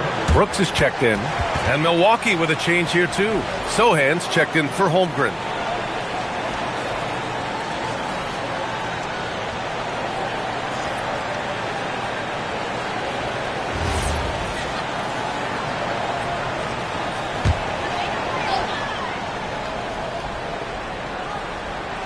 Here's Paxson. Hasn't gotten one to fall yet. Pass to Sabonis. Here's Paxson. Back to Sabonis. Brooks outside. Just 5 on the clock. Paxson passes to Brooks. The three. Sohan with a rebound. Yeah, and the defense has really got to tighten up on him. I mean, he's just too dangerous from the three-point line. Over to the wing. Beyond the arc. Rebounded by Green. The Warriors lead by 6. Here's Paxson. Pass to Sabonis.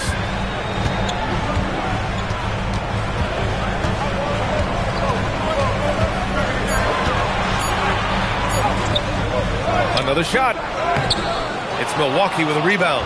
Even with a big goose egg by his name on the shot chart, the team is somehow managing just fine without him. Back to Eason from outside the arc. The shot off that time. Golden State has gone 0 for 2 from outside here in the third. Here's Ellis. And it's off from three-point range. Boy, they need something to go to regain some confidence. No question. Way too many empty possessions for them.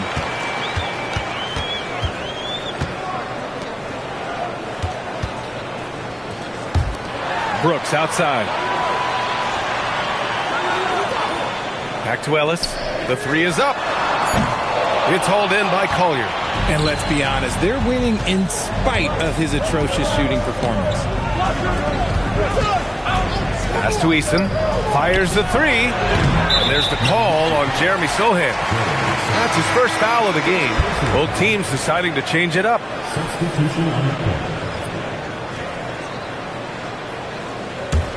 The Warriors lead by 6. Here's Paxson.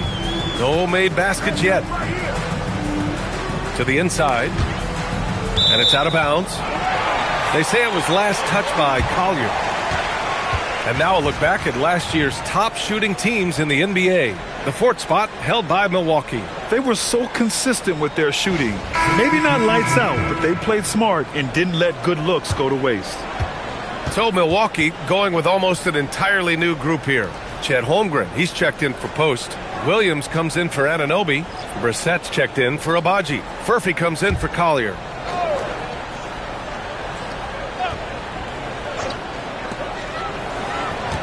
Pass to Allery. Here's Roten. Here's Allery. Sohan covering. 5 on the clock.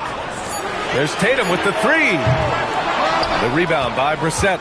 And even though he hasn't been himself, it hasn't affected his team too much. They've still got the lead. And it's Holmgren missing. A chance at a 2 for 1. You have to find ways to use the clock to your advantage. Take it away. Inside. Here's Furphy. Up and in on the layup.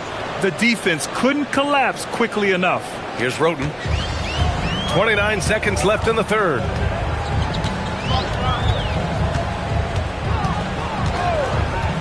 Outside Tatum. Holmes, a screen on Williams. Here's Tatum. And again, it's the Warriors missing. I'd like to see him a bit more efficient. He has not been great this quarter. Stolen by Holmes. And a low-scoring game heads to the 4th quarter. Warriors ahead, up 4. And we're coming back in just a moment. Get ready for the 4th quarter when we return.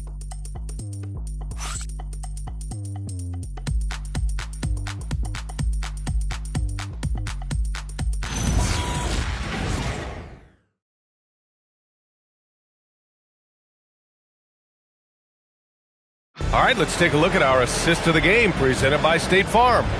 And the winner today coming from an unlikely position. It's the big fella with the sweetest pass of the day. I feel like we've seen more slick passing big men in the league today than we've ever seen. Man, I know I speak for all of us when I say I can't wait to see what kind of finish awaits us here in the fourth quarter. We've got Jason Tatum, and it's Brooks in at small forward. So that's the group out there for Golden State. Here's Holmgren. Look at Chet using his size inside. It's so difficult to defend Holmgren inside. For such a young player, his body control and awareness are off the charts. Here's Roden. Brooks a screen. And it's Roden missing. The Bucks trail. Here's Furphy. Pass to Williams. Shoots over Holmes. Williams misses.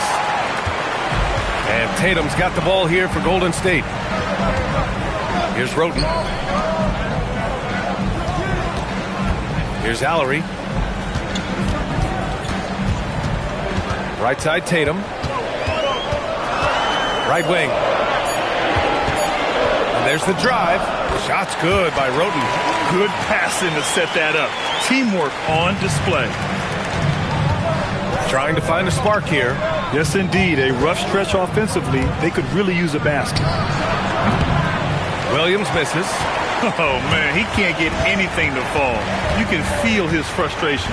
Yeah, right now, he's just in his own head. Not much you can do to try and push through it. Here's Roden.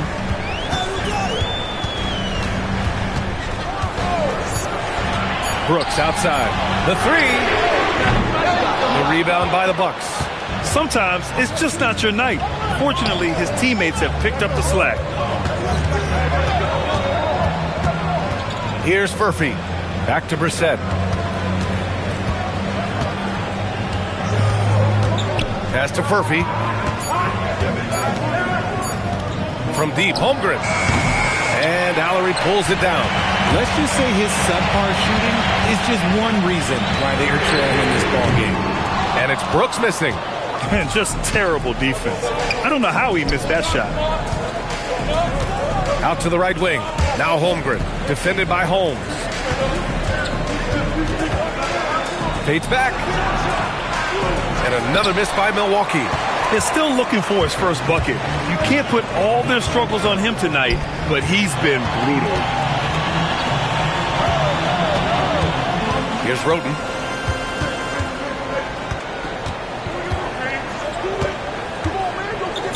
Pass to Allery. Tatum from long range. Williams grabs the board.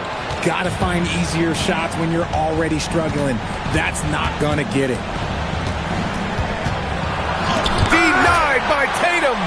The all-star Tatum engaged on defense. That's a scary sight for opponents. And the defense is looking almost lost on the perimeter. That opens up a quality three-point shot, and he delivers.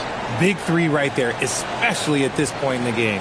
And Steve Kerr calls timeout here. He wants to make sure everyone is aligned, given the situation right now.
Milwaukee going with almost an entirely new group here. Eason's checked in for Sohan. OG Anunoby comes in for Williams. Abaji's checked in for Brissett. And it's Collier in for Furphy. And from the sideline, let's catch up with Allie. During that break, Coach Steve Kerr had some advice for the team. Coach had a clear message for his team. He said, quote, "Let's finish the job out there. It's ours for the taking if we can just get it done." So it sounds like he's hoping they can close out this game strong, guys. Thanks for that, Allie. Now here's Tatum. Looking to get it going. Oh, and it's Tatum finishing it off inside. You like the way Tatum can sliver around to get his shot. Here's Collier. Eason outside.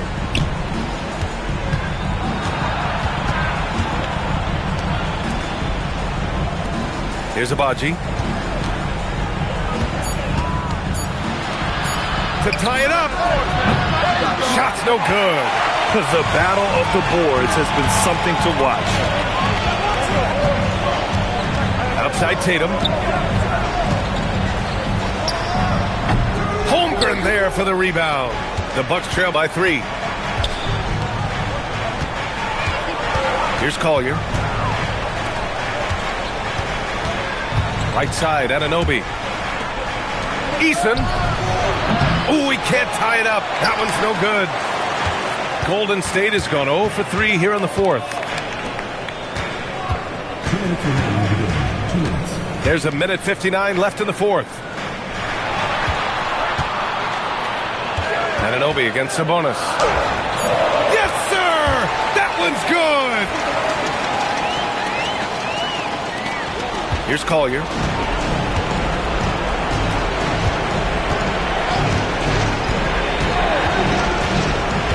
Here's Holmgren.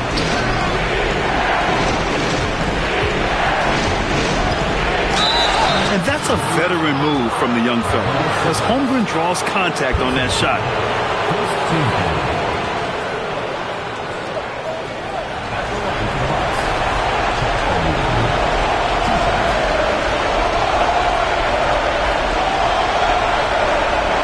Take a break. Take a break. 2 shots.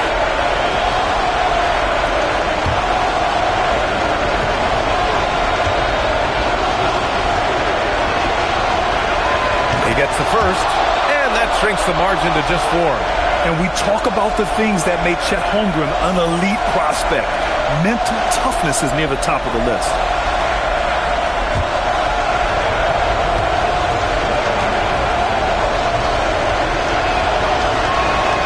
Second free throw, no good that time. He really wanted that one. Just a tough miss at the line. They're down 2 baskets now. 1:21 left in the 4th quarter of this one. Outside Green, 6 to shoot. Here's Sabonis. Can't get it to go. Now Holmgren. Big tap, throwing it down. These moments are important for Holmgren's development. He needs to keep sinking those big-time shots. Green with a screen on Holmgren. Sabonis against Holmgren. Milwaukee with the ball. So far in the 4th, they've allowed just 6 points. Outside Anunoby. To tie it up. Here's Eason. Oh, it misses. Had a chance to tie it. And they committed intentional foul. We'll see another one of those, so they get into the penalty. Yeah, no, you had to do that. I mean, you can't allow them to dribble out the time.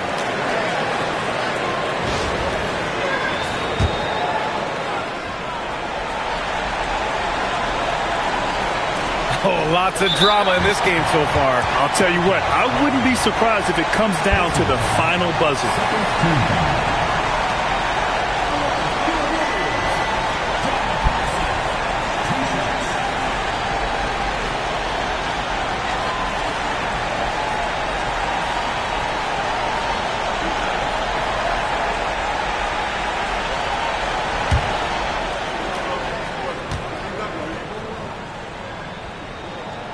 He drops the first one, and that makes it a 3-point lead.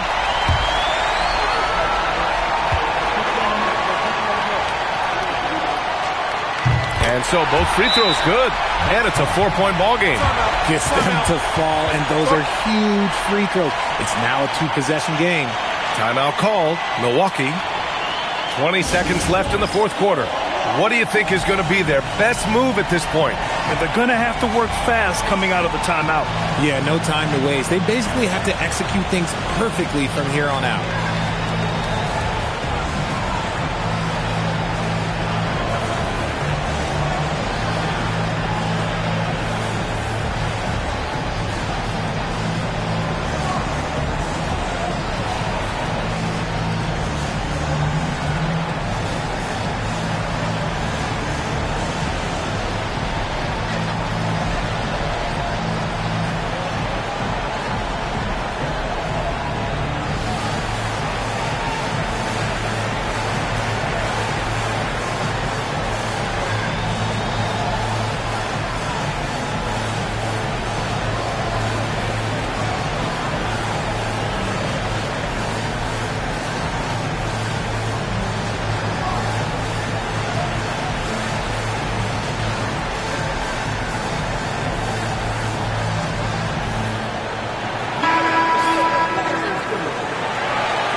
Here's Collier.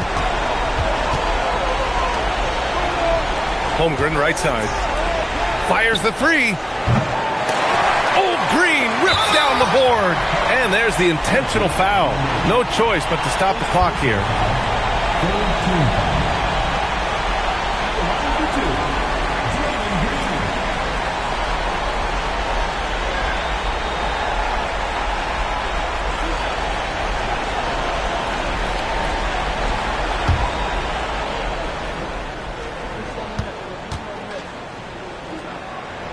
And no good, as the first free throw misses.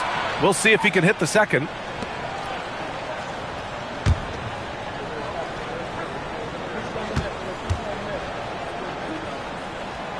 And no good on the second free throw. So 0 for 2 there. Timeout called. Milwaukee. They're losing by 4. Let's hear from our analyst. Give us your take on the strategy being discussed right now. And they're going to have to work fast coming out of the timeout. Yeah, no time to waste. They basically have to execute things perfectly from here on out.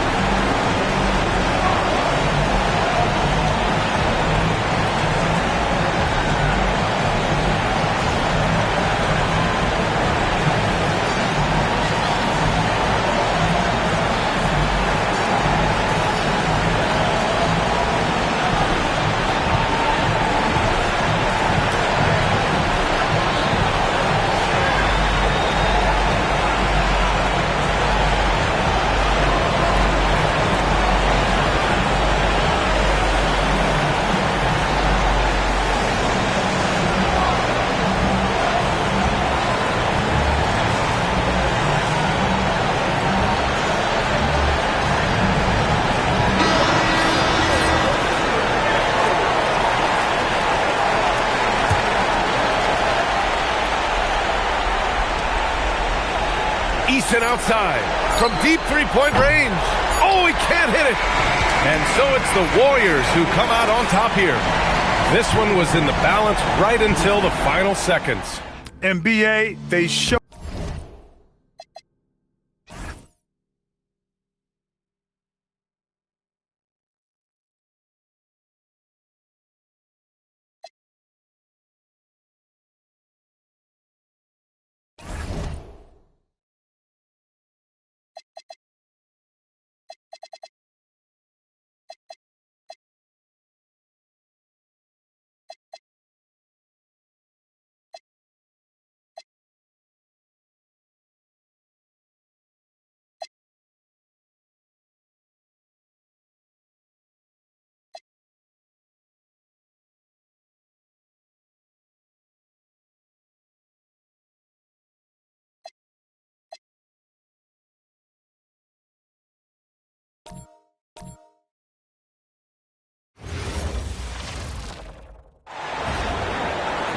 Let's meet the Clark for your Clark here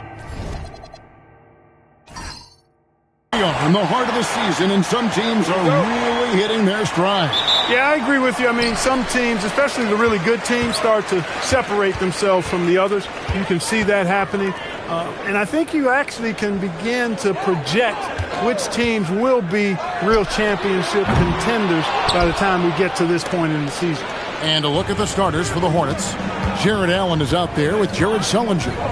Then there's Benedict Mathurin. Then there's Drexler. And it's Strickland in at the 1. To the paint. Here's Kuzma. Off to a good start as he hits his first shot attempt. And once he got to the 10, I think he was surprised to find himself that wide open. Well, this early, they should be showing a lot more energy on defense. It's not there. Now, here's Drexler.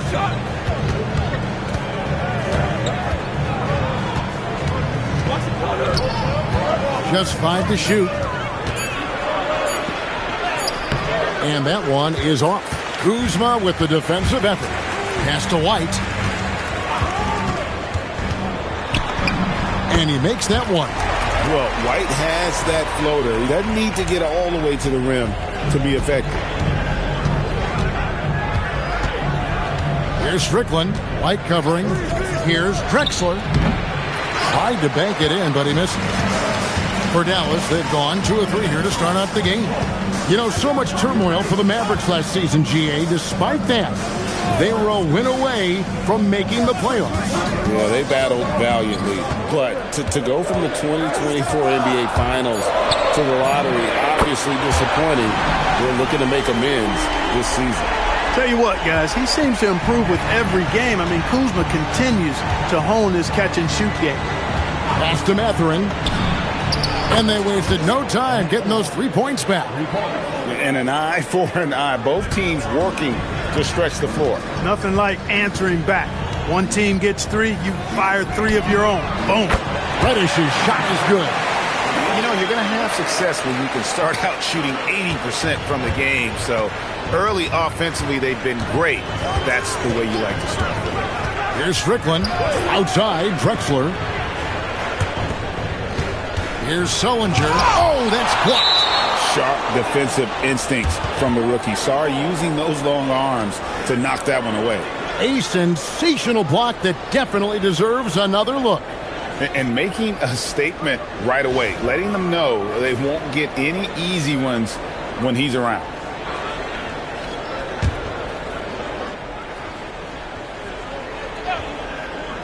And a little over 2.5 minutes gone here in the first. 5 on the clock. Here's Strickland. And that'll be 2 free throws coming up. Officials on the call with the foul.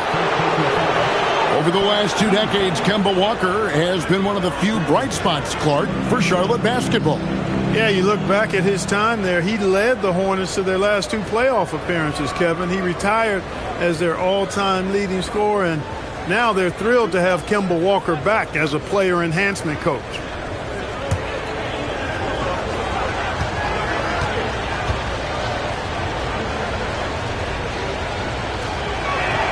And he makes the first.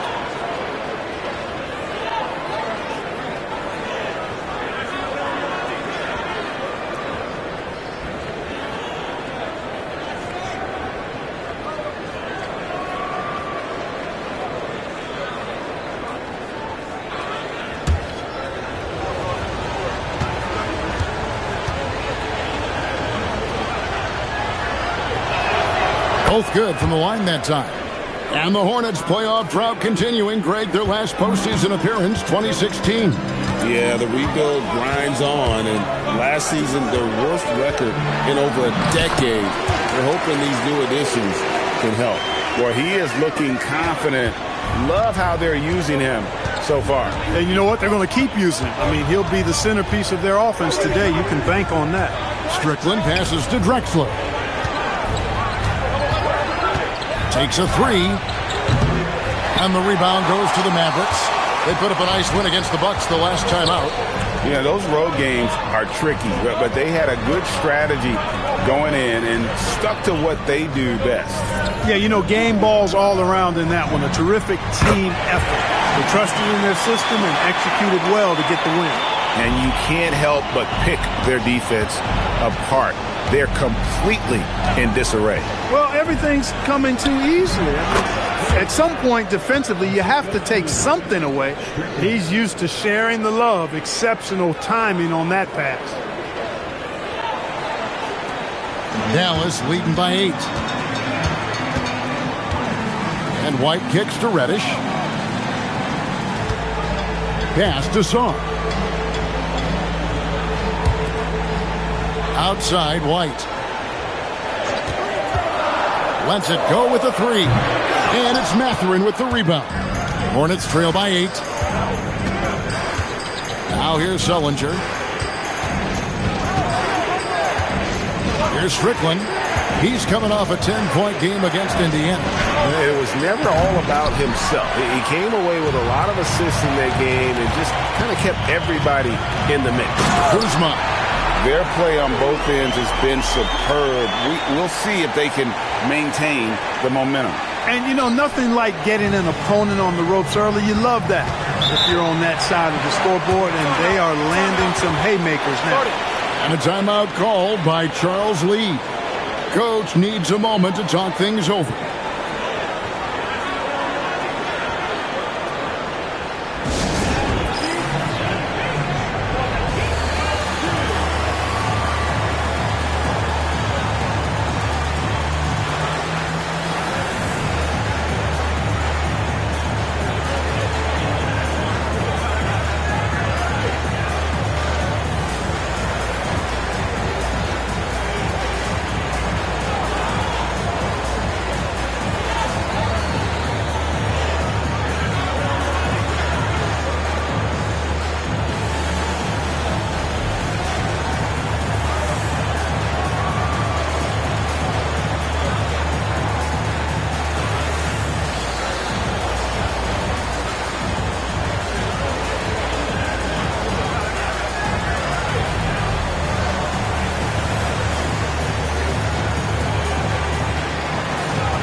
Connect, he's checked in for the Mavericks. Carlton Carrington comes in for Reddish.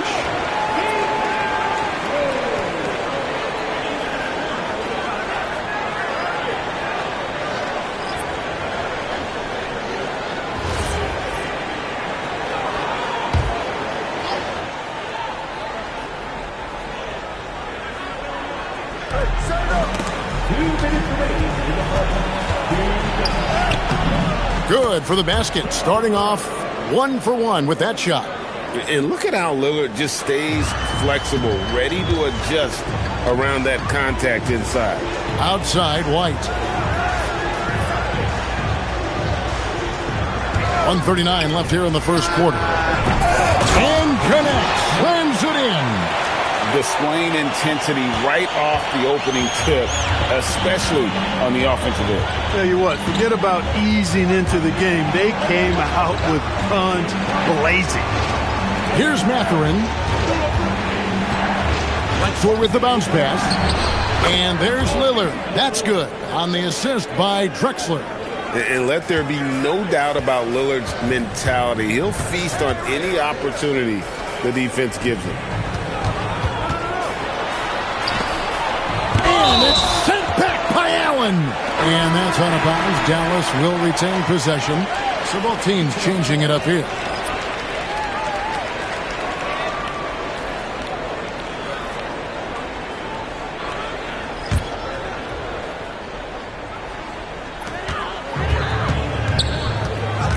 Carrington with the ball. 9 points last game out. 4 on the shot clock. It's blocked. To the inside. Stolen by Mitchell. And here they come. Here's De Silva. 2 free throws coming up, and they call the shooting foul. I'll tell you what, he earned his money on that foul. Yeah, if you're going to foul, then make sure that you don't give a chance for the and one. The Mavericks shooting their first free throws here for the night. Shooting 2.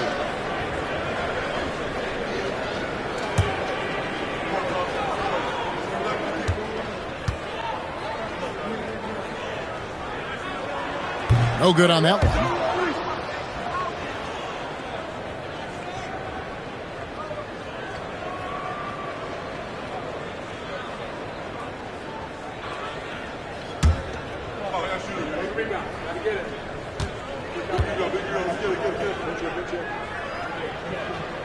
And he sinks the second. 34 seconds left to play in the first quarter. Now here's Lillard, defended by Carrington. 19 seconds left here in the opening quarter. The Hornets need to get a shot off here. Mobley misses. Now Carrington. He gets it up. And so the first quarter is in the books. Mavericks lead by 9. And we'll be back shortly for the start of the second quarter.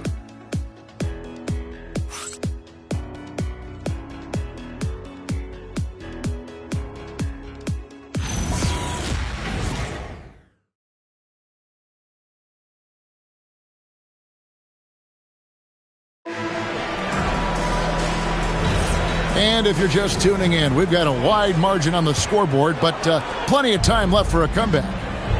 And let's quickly check out the scoring breakdown here for Dallas. Absolutely dialed in from beyond the arc so far in this one. The defense is surrendering the long-range shot here early on.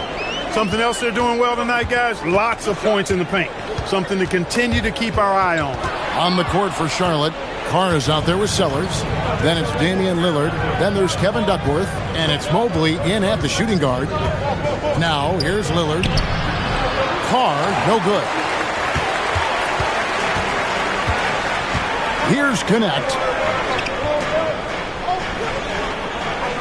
And Greg, you were a point guard. How has that position evolved over the years? Well, if you think of how much more of the court that has to be covered in the style, you have to score more now to play the position. I think shooting becomes incredibly important. And then defensively, with all the switching, you got to be able to hold up against size and play all over the floor.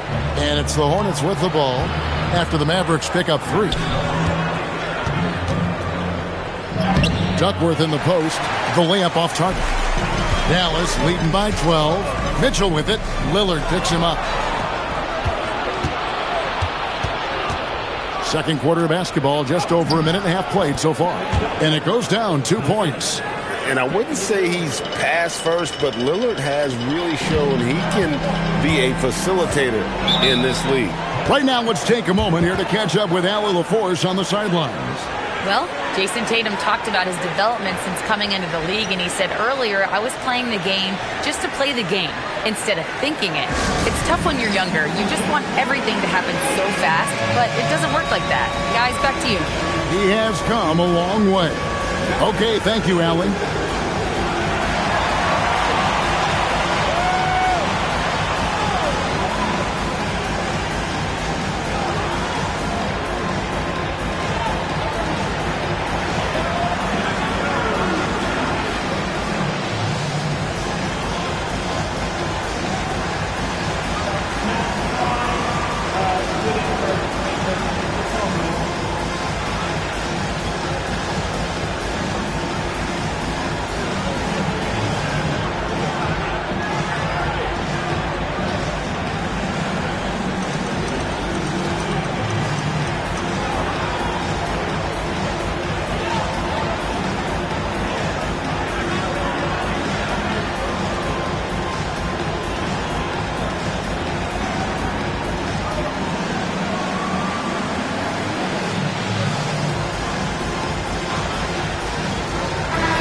Here's another update on the All-Star voting. Just a couple of days left now to cast your ballot. Yeah, and it's coming down to the wire now, Kevin. A tense time for some of these players. You take a look at Drexler. He's all the way up there at number 3 in the Eastern Conference fan voting. And you'd be crazy not to give him your vote. What he's done this season has been nothing short of spectacular. And keep tuning in for updated results. You can visit NBA.com for more. Here's Connect. Pass to Kuzma. Here's Carrington. No good on the three. Hornets trail by 10. Some tough offensive sets. They want to turn it around. Yeah, right now you just need a bucket to get some momentum. Here's Strickland. Back to Drexler.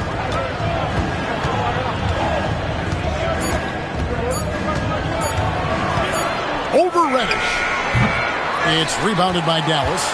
He is single-handedly dropping the temperature in here with that cold streak.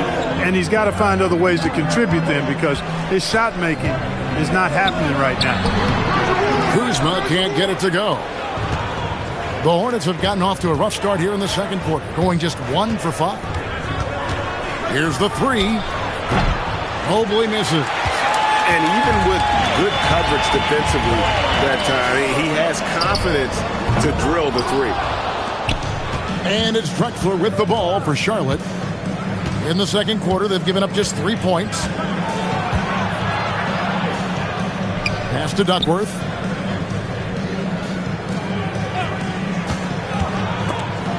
And stolen by Kuzma.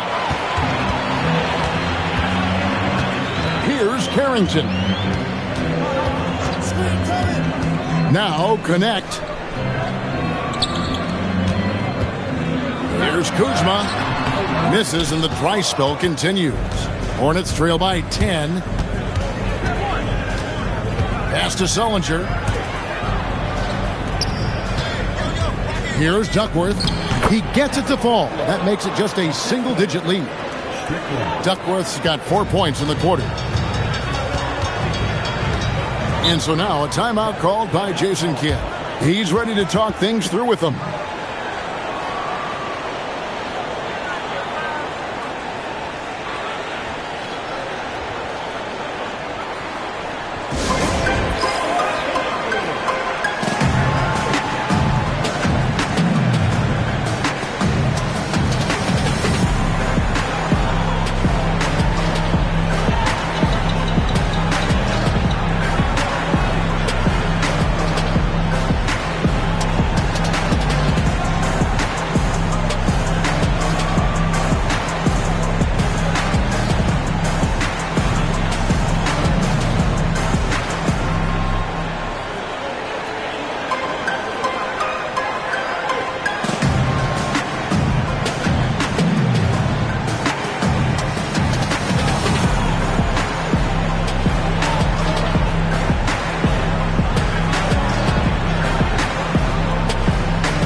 With some changes.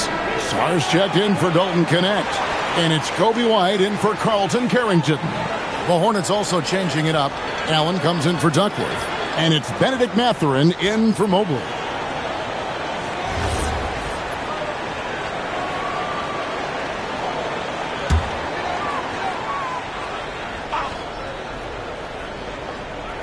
Here's Kuzma. He had a 12-point outing in their last game against the Bucks in Milwaukee. Dallas moving it around. Clock at 6. Sarr. Their offense stone cold. Another miss there. Drexler scanning the floor. Pass to Strickland. Connects from three-point range. And now just a 5-point Maverick lead. And guys, there are some you can give that shot to, but let's be clear, he's not one of them. Terrible job there by the D. Sarr with it, defended by Allen. Outside, White. Over Strickland.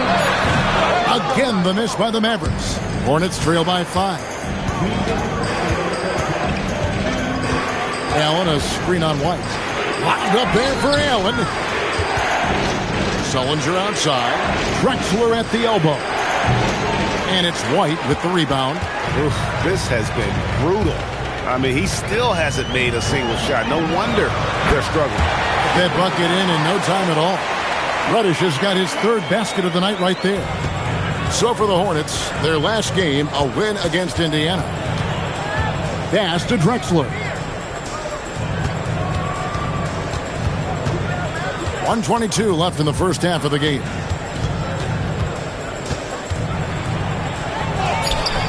Kuzma pulls it in. Kuzma's got 4 rebounds now tonight. And with him missing literally everything he's put up today, you can see why the score is what it is. And a timeout called by Charles Lee. He's going to take a few moments here to check in with his team and regroup.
With a quick break on the court, we've got some time to show you the list of the top rookie shot blockers over the course of the last month.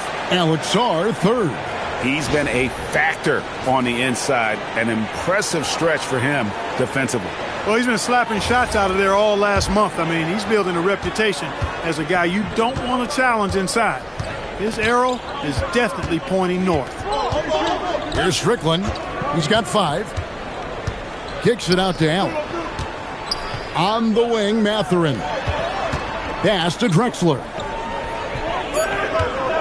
Here's Strickland. Lets it go from deep. It's hauled in by Shumshay. The edge on the glass is the difference. It's allowed them to build this lead. And really a reflection of their superior effort level to this point. It seems to me they've gone after this win a little bit more. Offensive rebound. Allen kicks to Drexler. That 3 off the mark. You can see the frustration in the quarter on his face, especially with his team trailing. Pass to Reddish. From outside the arc. Not going to go that time. And so it's the Dallas Mavericks with a 10-point lead. Some breathing room heading into the break. Defensively, they have gotten after it, contesting every shot going up. And we've got more M2K Sports coming your way after this break.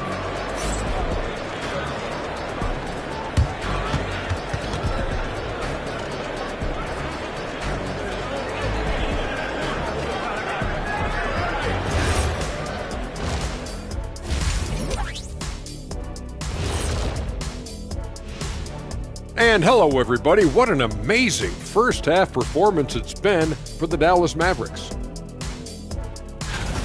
They're up because they're dominating on the glass, looking like that team wants it more. Yeah, they're in a great spot, and if they can sustain the effort, they're going to be great, and I think they will. Looking like the team that wants it more. All right, and now one of the more highly anticipated topics. Some news about trades to discuss. 4 players involved to get this one across the front office desks. Fellas, who's the biggest impact player here? Man, I just love this trade. Gaining Zion Williamson, are you kidding me? He's one of those players who strikes fear in the hearts of his opponents. Powerful, unstoppable around the basket. Might have to call him Baby Shaq. And that is it for halftime, folks. It is back to Kevin Harlan and the crew for the second half.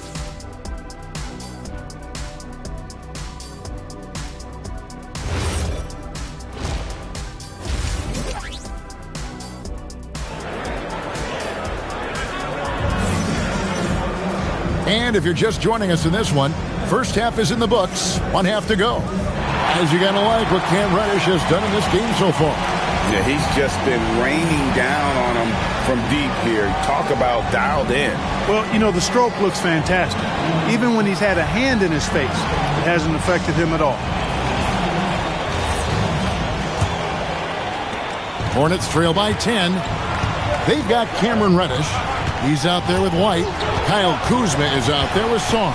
And it's Shumshay in at the 4. That's the 5 to begin the second half for Jason Kidd. Sullinger passes to Drexler. 5 to shoot. A shot, no good. Kuzma with the defensive effort. To the middle. And he takes that one up and powers it through. Sharp pass to set up that high percentage shot in close. Here's Strickland. He's got 5. Allen, a screen on White. Strickland passes to Drexler. Puts up a 3. The Mavericks pull it in. Just a solid performance on the interior. The rebounding has been off the chart. Yeah, you look across the board, it's actually sizing up, shaping up to be a great game. I mean, strong performances throughout, and they've really been strong on the glass. Hornets trail by 12. Mathurin passes to Allen. Got a hand on it. Great timing on the rejection there. This young kid, Sarr, has major defensive potential. Well, an awful beginning to this half, guys, missing their first 4 attempts. Now here's White. The 12-point lead, their biggest of the game. Pass to Sarr. Fade away. Jared Allen grabs the miss. The shot's there for him, and he's got to take it. I don't care if he doesn't convert. That's a shot he has to continue to take. Here's Strickland. Lined up there for Allen. Hammers the alley-oop through. Nice setup for Allen that time. Made it real easy for the big fella there. Dallas leading by 10. And so now a timeout called by Jason Kidd. Coach is going to take a few minutes to regroup and go over the strategy.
With a break in the action, let's show you the teams with the most second chance points last year. The Hornets 4th. This was a team that was really savvy when it came to getting position under the boards and then getting those offensive putbacks.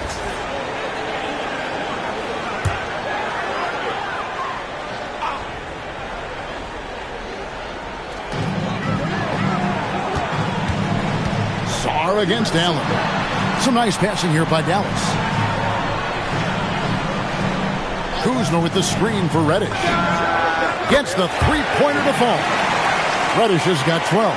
He was free to fire at his leisure there. Not much resistance. Allen, a screen on White.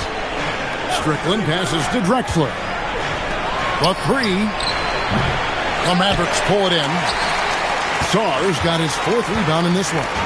It's a +5 advantage for them in rebounding after that one. We're now joined by our sideline reporter, Allie LaForce. Allie, it's all yours. Thanks, Kevin. Commissioner Silver talked about health, and he said that some of the injuries that our young players are experiencing are overuse injuries. In earlier eras, players in school participated in different sports depending on the season. He said perhaps a return to that approach is warranted. Kevin, back to you. Interesting thought. Okay, Allie, we thank you. Clock at 4. Here's Strickland. The three-pointer off the mark. Mavericks leading by 13. Outside White. Now here's Reddish. He's got 12. Off the mark there with the three-point shot. And there is the whistle. That goes on Kobe White. That's foul number 2 for him. Mavericks making a switch here. Connects checked in. Sellers checked in for the Hornets. Hornets trail by 13. Mathurin with the ball. Pass to Strickland.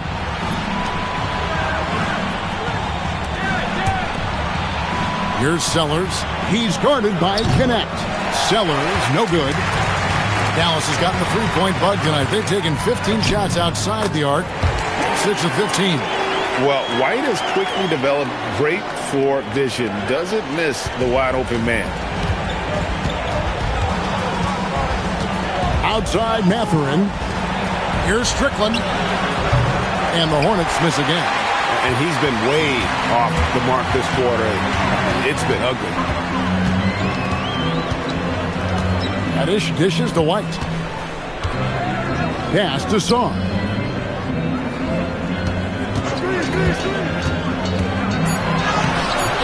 Rebounded by Allen. Allen's got rebound number 5 here tonight. They could use a big shot here to get this offense going. Too many empty possessions. Right now, they need a basket. And it's Mathurin missing. Defense doing just enough right there. Sometimes that's all you need. White looking around. Pass to Connect. The three-pointer, no good. Hornets trail by 15. Down low. Mathurin passes to Sellers. Outside Mathurin. No good. And they can't put an end to this drought. And here's White. He'll bring it up for the Dallas Mavericks. Pass to Reddish. Connect sends a screen for Reddish. Now Sar fires the three. The Hornets pull it in. Zellinger's got 10 rebounds here tonight. So active. Here's Strickland. Zellinger outside. Pass to Mathurin. And again, the Hornets missing. And he didn't punish them for the weak coverage there, but they can't count on him to continue missing. And here's Reddish. We've got 33 seconds left in the third. Dallas needs to get off a shot. Strickland grabs the board. Hornets trail by 15. To the middle. Here's Sullinger. And finished off by Sullinger. And really just led him to his sweet spot for that finish. And here's Reddish. 14 points for him. Pass to Song. Off target from three-point range. And as we end the third quarter, a double-digit deficit will make it tough to come back. The Mavericks on top. They lead by 13. And we'll get going after this from the American Airlines Center.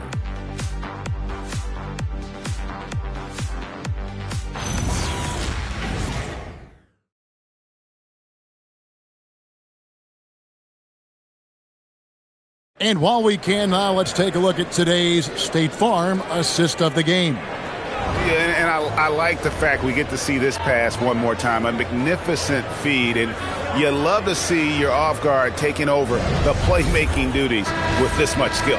Yeah, platinum level dime dropping there, fellas. Accurate and on time. And 1 quarter to go in a game that to this point has not been an evenly fought contest. And on the court for Charlotte as we start the fourth. Carr is out there with Duckworth. Then it's Drexel. Then it's Damian Lillard. And it's Mobley in at the shooting guard position. Hornets trail by 13. Drexler right side. Pass to Carr. For three. It's rebounded by Dallas. Mitchell looking it over. De Silva. Good, and it's Mitchell picking up the assist.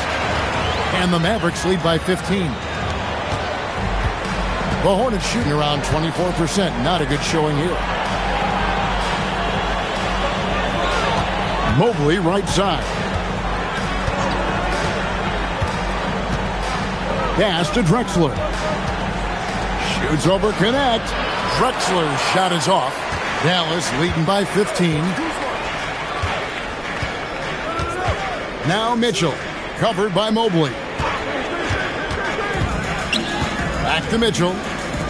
Here's Connect. His three-pointer's off the mark. For him, it has not been a game to remember, but all they care about is that W. A nice shot by Mobley. Works that one inside nicely. The Mavericks have gone 1 of 3 from the field to start the fourth quarter. A fast break now for Charlotte. Drexler finds Lillard. Inside. Carr, no good. Dallas has gotten off to an 0 for 2 start from downtown here in the fourth quarter. Pass to Connect. Some nice passing here by Dallas. And here's Kuzma, defended by Duckman. Kuzma can't get it to go. Hornets trail by 13. Outside, Drexler. Trying to break that ice-cold streak. He takes it up and lays it in. Drexler's got his first 2 points of the night. And if you're the guy who has to guard him, it is never going to be an easy night for you. And we've got a timeout called by Jason Kidd. He has decided it's the right time to talk.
Now, let's take a minute to talk to Allie LaForce courtside. Allie. Thanks, guys. Jason Kidd had some words for his team over the break. He said, keep it going, guys. Ride this wave of momentum. We're playing great right now, but we can't let up. Guys, back to you. All right, Allie, thank you. And over 2.5 minutes in the books here in the fourth. Kuzma passes to Reddish. Outside, White lets the three fly. Dallas again missing. And Mathurin has got the ball here for Charlotte. A great fourth quarter, just giving up 2 points. Wound up there for Allen. Outside, White. Shots good by Shumshay. And the Mavericks lead by 13. Big miscommunication on defense. He recognizes it and quickly takes advantage. Boy, the defense looks shell-shocked. I mean, they're on the ropes right now, on their heels. And Sullinger kicks to Drexler. From outside, off the mark. You know what? He's just stone cold right now. Really not sure if he's their best option offensively as they try to get back in this game. White offline with his three. Despite his struggles to heat up and get going, the lead still remains intact. Pass to Mathurin. Outside, Drexler. Sullinger outside. Shot clock at 6. Shoots the three. No good. And maybe, he thinks he can shoot himself out of the cold spell, but I don't think that's the case. Maybe somebody want to tell him to ease up off the threes. Here's White. Here's Shumshay. Saar. Rebounded by Allen inside. And stolen by Saar. And it doesn't go. Hornets trail by 13. Drexler with it. Picked up by Kuzma. Here's Strickland. Mathurin. And get the three. And the great shooters know when they've got enough opening to go for the three. I didn't think it was a bad choice on that possession. Play it, no good. Charlotte's gone ice cold from three-point land, 0 of 4 since the start of the final quarter. From outside, doesn't get that one. Mavericks leading by 13.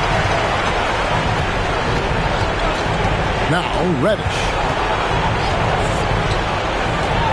White outside. Reddish with the screen for White. Missed on the three. And, he's a threat from deep, no doubt about it, but it just has not been there for him tonight. You might want to change your game plan a little bit offensively. Now, here's Drexler. Kuzma rips down the rebound. 1:07 left in the fourth. And clearly, we will not be witnessing a spirited comeback tonight, albeit as exciting as that would be. This was an excellent all-around performance for the Mavericks. Not a lot of fast breaks in this one, but the missed shots can mostly be attributed to solid defense by both teams. Yeah, both teams picked up a great effort on D. And it'll mark their 4th win on the year. Actually, their 5th win on the year. And we watched one guy all night long, guys, and looking at the stats just confirms what a dominant game he had. What a night tonight it was for Cam Reddish. There wasn't much they could do to slow him down as he was converting every good chance he got. Now, Reddish. After the missed three from Clyde Drexler, we've got a 9-second difference between the shot clock and the game clock. Here's Strickland.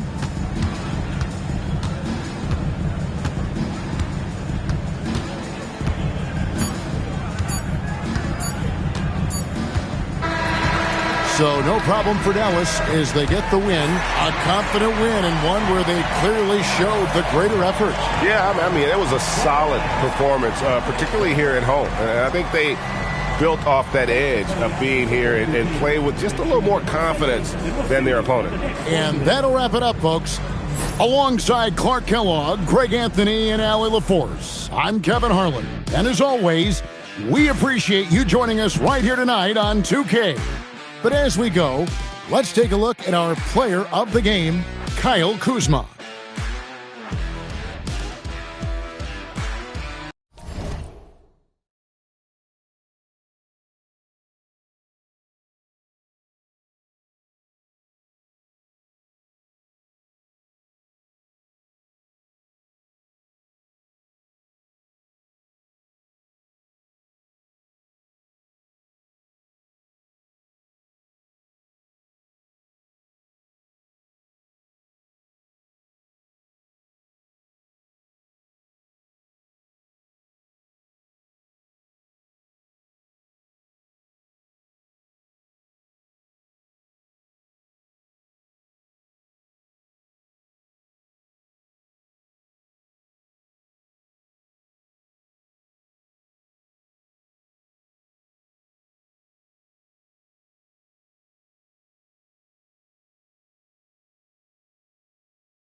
Greetings, everyone. Welcome to 2K. Grant, having played in the league, you must have a good idea of how these guys are feeling this deep into the year.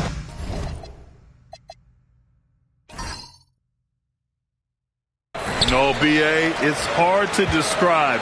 There's such a physical drain on your body, and mentally, it might be even more difficult.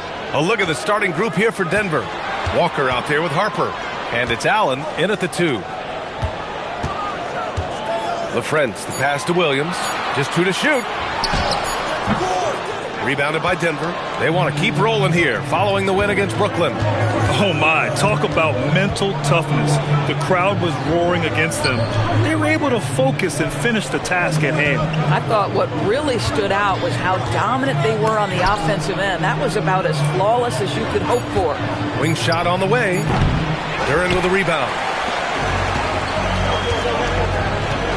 Castle against Allen. Pass to Williams. Here's LaFrentz.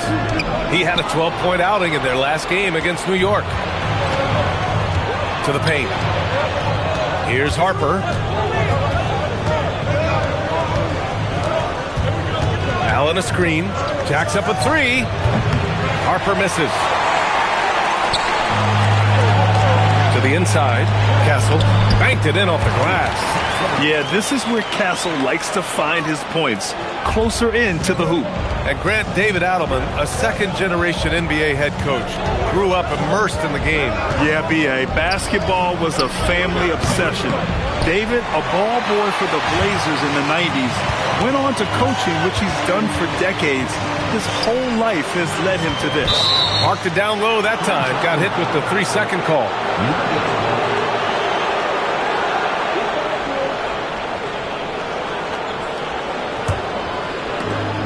The Nuggets have gone 0 for 3 from the floor to begin this one. Here's Scott. Williams defending. Pass to Allen.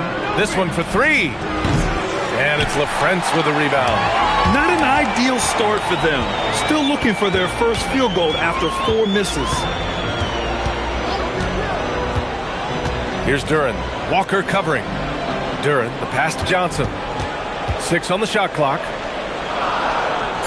Here's LaFrentz. Offline with a 3. The Nuggets trail. Allen, left side.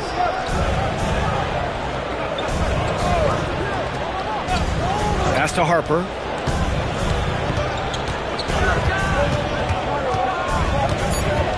Denver needs to get off a shot. Here's Scott.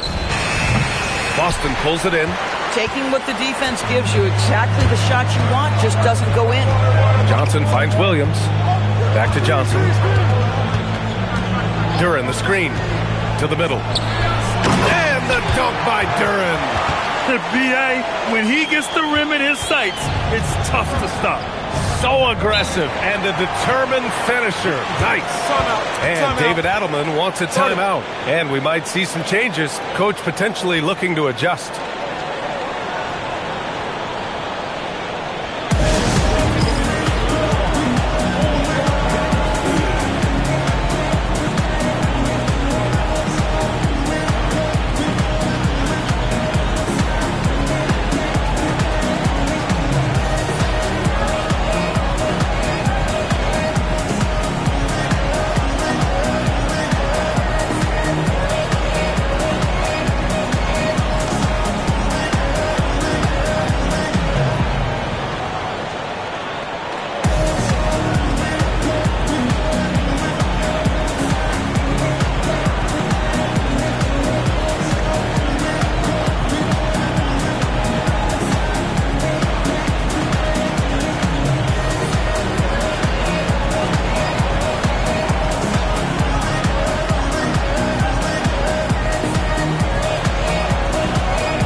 On our 2K leaderboard. looking at the best when it comes to points per game allowed over the previous month. Fourth, Denver. You know, they're pressuring the ball more, challenging every single shot. Their defense has been playing at a really high level.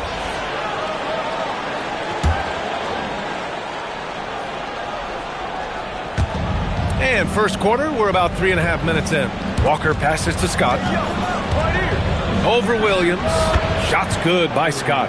And you got to defend better than that. I mean, that's a good look for him. That's not coming with the right mentality. The defender neither closes the space nor challenges the shot. That's frustrating as a coach, boy. Denver's gone 0 for 3 from downtown. Pass to Allen. Here's Scott. Fires for 3.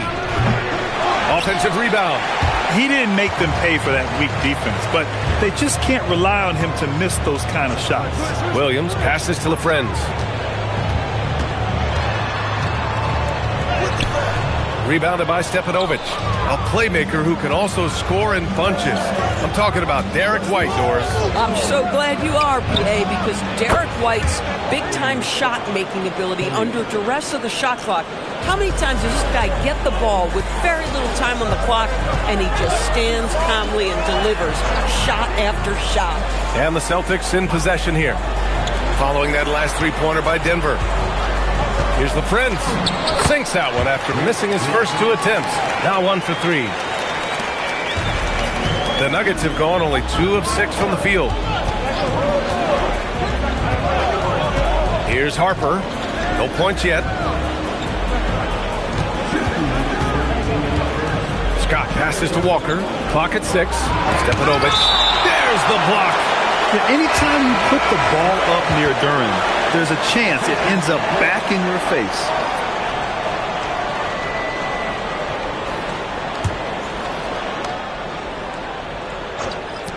We've got 1:55 left in the first quarter. Chalk up 2 there. Here's Brown. Pass to Johnson. Down low. Tipped. LaFrenz. Oh, and there's the whistle on the shot. So 2 free throws for him coming up. And last season, Grant, the sale of the Celtics franchise for $6.1 billion. It seemed like a lot at the time. Well, yeah, that was until the Lakers sale hit 11 digits last summer, BA. But in both cases, basketball decision-making doesn't change right away. In the case of the Celtics, the governorship doesn't transfer until 2028.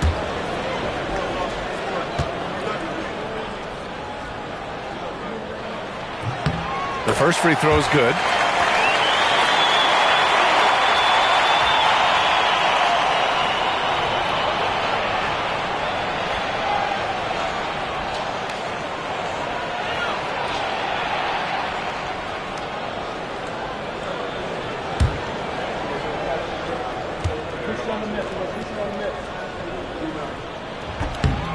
It's both from the stripe. And Doris, very disciplined are the Celtics at the defensive end of the floor. And BA, they do something that great defensive teams do. They limit their fouls. They don't gamble for steals. They try to give up 1 contested shot. At the rim, it's all about verticality. Put your head down and go to work. That's what they need to do. Boy, the tide is running one way and then shifts back in the other direction. I've lost count of how many lead changes we've had here tonight. Now here's Johnson. Still without a bucket. Nice ball movement by Boston. Shot clock at 5. Here's LaFrenz. He hits it just before the shot clock expires. Well, plenty of give and take so far. Yeah, 6 lead changes already. Both teams came to play. They set the pick. Allen outside.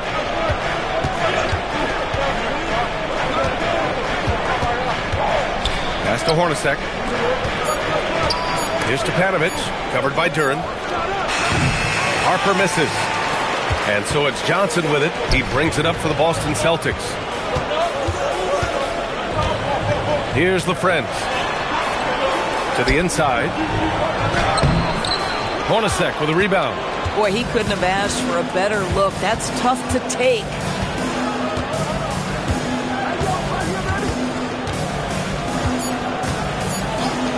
Here's Harper. He got it up in time, but it would not fall for him. There's the horn. We've seen some good defense on both sides. The score still close. Celtics out in front. They're up by 1. We've got more in store for you right after this.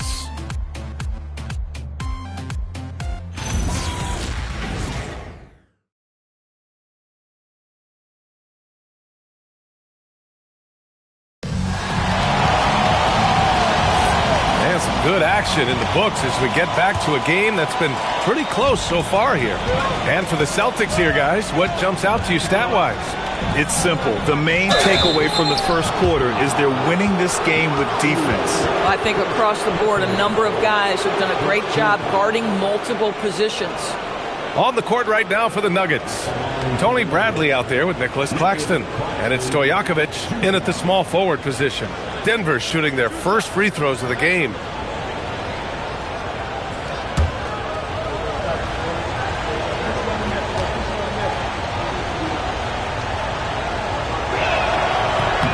First one falls, and you might think the toughest picks are set by the bruisers, but some say the shooters actually set the best screens. Why is that? Well, the guy guarding a shooter doesn't want to leave their side, so when they screen you, you get no help.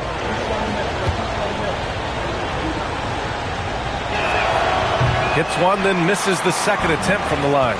Couldn't put them in the lead, but at least does enough to tie it up. Pass to McCarty. On the wing, Strus. Now Brown. Here's McCarty.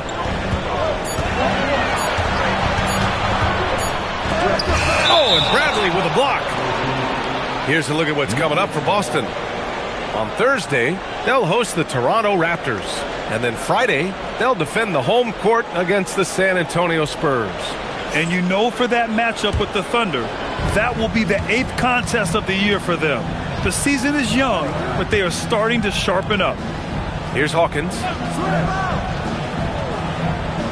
Pass to Claxton. Count it. 1 for 1 to start the game.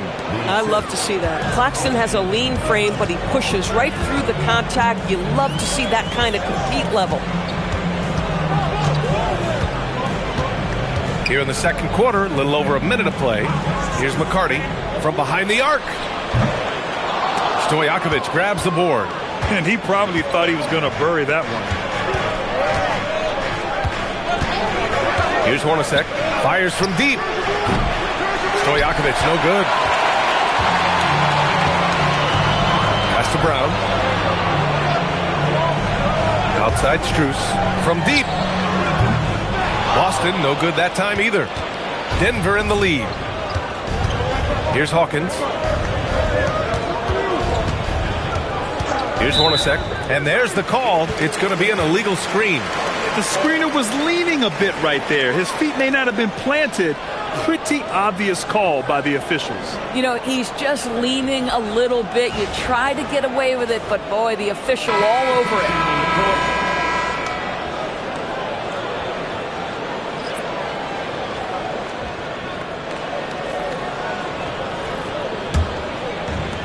Boston has gone 0 for 2 from outside in the second quarter. And so Joe Mazzulla calls the timeout. He's going to take a minute to regroup with his players. I don't think this timeout is just to give the guys a breather. Coach is looking to switch things up. And as you know, it's what comes after that gives you some sense of what has changed.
And now we take a look at the 2K leaderboard to glance at which point guards have been absolute pests on the defensive end over the last month.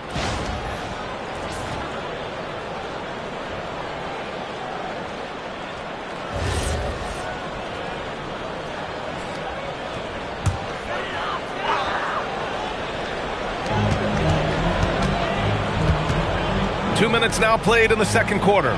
Out left to the wing. Back to Castle. Pass to Williams. Just 5 on the clock. Let's go with a 3.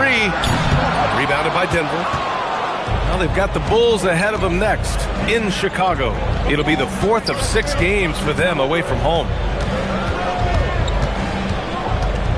Allen with a screen on Williams. Here's Stojakovic. Puts up a deep 3. The Nuggets with another miss. And the defense got away with one there. I mean, that's a shot he typically makes. And there's the screen. Castle right side. Shoots over Allen. And he tries it off the glass, but it's no good. A little hesitant. Maybe he thought the D was tighter on him than it really was. Oh, wasted no time on that one. Stojakovic has got 5. Guys with size who can shoot with range, that is a tough tandem to defend. Castle outside.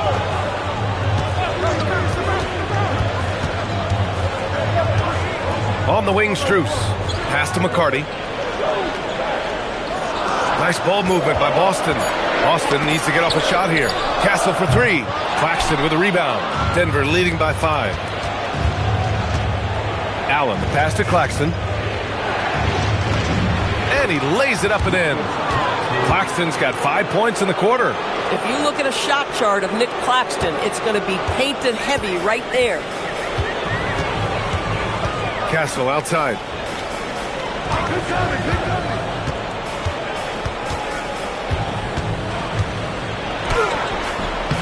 Another miss. Boy, they're in a funk right now. The Nuggets have gone 3 of 5 since the beginning of the second. Back to Allen. Puts up a 3. And another 3 for Denver. And they seem to have a hard time picking good shots in the first quarter, but it's all coming together now for them here. They need something good to happen here. Yeah, they've gone way too long without a score. And so Joe Mazzulla calls the timeout. I think right now he might be looking at some adjustments.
Duran, he's checked in for Boston.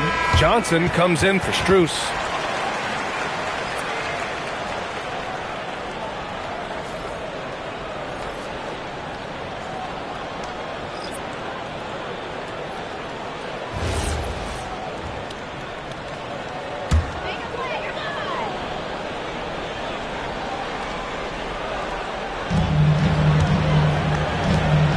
Williams looking around.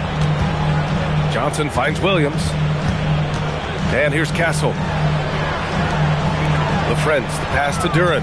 5 to shoot. Now here's Castle looking to end the run. No good. Listen, let's not put it lightly. This guy has really struggled here. Back to Allen.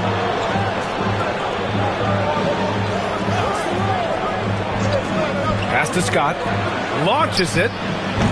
Boston with a rebound. Duran's got 4 rebounds in the game. Johnson passes to Williams. Back to Johnson. Williams with the screen. There's the triple. And Johnson is good for 3. Johnson's gotten himself going with a triple. His first basket of the game. Here's Harper.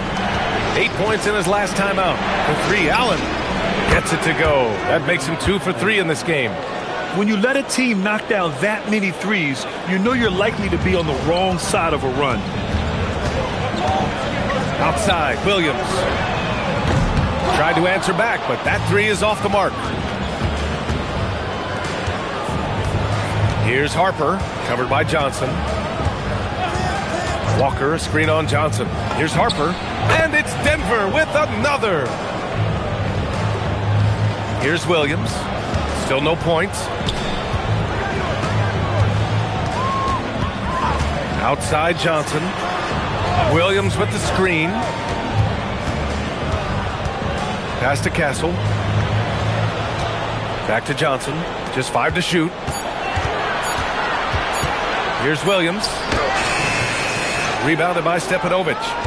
Stepanovic has got 4 rebounds in the game. Allen outside. To the middle. Oh, got a piece of it. Castle against Allen. Outside, Williams. Back to Castle. Pass to LaFrenz. Out to the right wing. Here's Castle. Williams from long range. He can't hit that time. And so it's Denver going into the break up 12.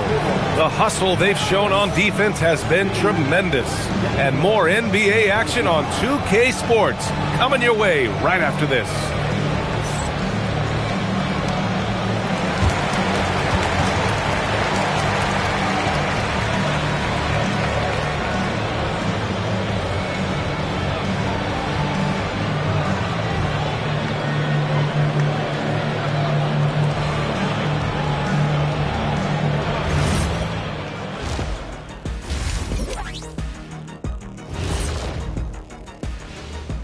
Hey there, everybody.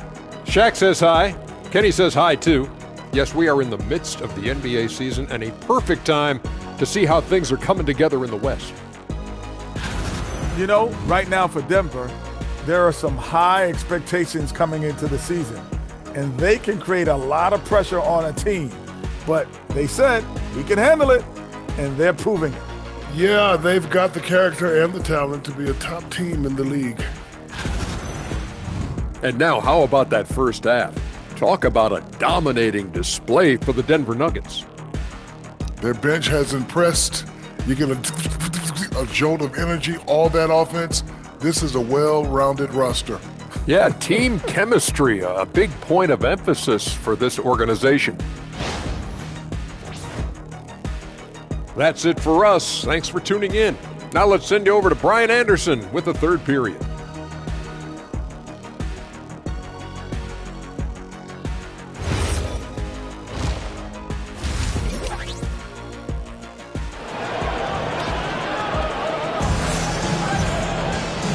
And with a big gap on the scoreboard, the second half begins with very different goals for these teams. One side trying to mount a comeback, one side trying to protect their lead. They've got Williams. He's out there with Stephon Castle. Duran out there with Keldon Johnson. And it's LaFrenz in at the 4. That's who's in the game for the Celtics. Here's Scott. Williams defending. It's stolen by Johnson. Inside. Count the bucket. Coming off a perfectly placed pass. Johnson's got 5 points. Boy, something so good about a perfectly placed lead pass. That is nice. Pass to Scott.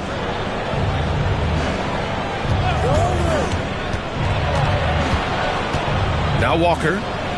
Down to 5 on the shot clock. They set the screen. The 3-ball connects from downtown. Walker's got his first 3 points of the game. You're leaving him all alone? Good luck. He's going to drill that every time. Williams passes to LaFrenz. Pass to Johnson. The kick out to Williams. Rebounded by Denver. Stepanovic has got 5 rebounds tonight. And it's amazing. Their slim advantage on the board seems a lot larger than it is. Scott can't get it to go. Celtics trail by 13. Outside, Williams. Pass to Castle. 3-pointer. Rebounded by Denver. Oh, man, he can't get anything to fall. You can feel his frustration. He is trying to shoot his way out of it, and it might be better for him to pass the basketball at this point. Allen can't get it to go. The Celtics have gone just 1 of 3 in the second half. To the paint. Here's the Friends. Walker pulls down the board. Boy, what a frustrating, sluggish start to this half. Brutal. Pass to Harper. Second half of play here with just under 2.5 minutes passed. To the inside. Tipped. And here's Duran. Castle finds Williams. Here's the Friends. Walker covering. Pass to Johnson. The shot. Walker pulls down the board. Walker's got 4 rebounds now. Harper passes to Walker. Blocked! Castle outside. Now here's Duran. Walker covering. Here's the Friends. From deep, Johnson. Walker pulls down the board. Walker's got 5 rebounds tonight. A moment to hear from Allie LaForce. Thank you, BA. The NBA has style. Commissioner Adam Silver said, this is a unique league. It's also a lifestyle brand.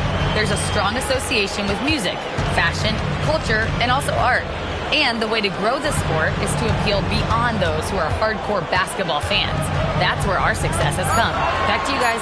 Yeah, but we sure love those die-hard fans. Thank you, Allie. Strong finish to cut into that lead a little. And left no doubt with that one, Grant. And David Adelman wants a timeout. He's going to gather the troops and talk it over. Good idea to call timeout. It looked like the guys were getting some heavy legs out there.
Denver making a change here.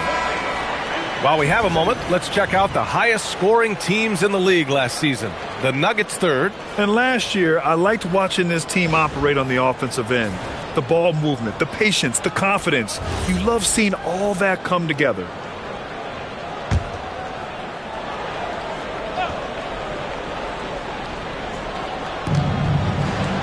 Pass to Stojakovic. Down low. Nice shot by Walker. Walker's got 5 points now this quarter. And trust me, when the D's slow to react, he'll be the first guy to make them pay. And that's typical of this guy. He's always reading the situation, reacting quickly, and capitalizing. Nice ball movement by Boston. Duran finds Williams. 3-pointer, no good. And you have to think that they're leading this game because of how they've controlled the boards tonight. Here's Harper. 4-3. Drains the triple. Stojakovic has got 8. Boy, you give this guy a half-decent look from distance, and he's going to make you pay. And so it's Williams with it. He brings it up for the Celtics. They trail by 16. They'll be hosting Toronto for their next one. Johnson inside. Shot clock at 6. Williams passes to Duran. Got it. He has 6. They're going to work inside. I like how confident Jalen is from this area. Here's the pick. Pass to Stojakovic from deep three-point land. Boston with a rebound. Johnson on the wing. Walker covering. Here's McCarty. Back to Johnson. And here is Williams. From outside, off the mark. He's so frustrated. Hasn't had a make all game. It's making it very difficult for them to find any success. Inside. 1:10 left to play in the third quarter of basketball. Celtics trail by 14.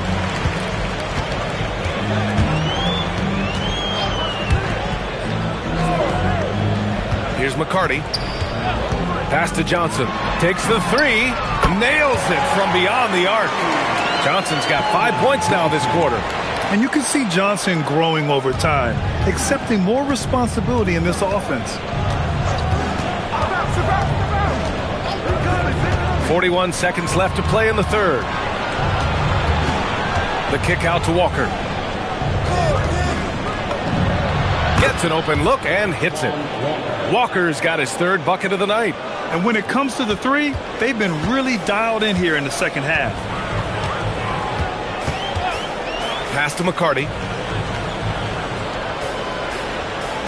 Now here's Johnson. Lets it go. Rebounded by Denver. Walker's got 7 rebounds in the game. They really have a commanding lead, not just in points, but in rebounds as well. Stojakovic, no good.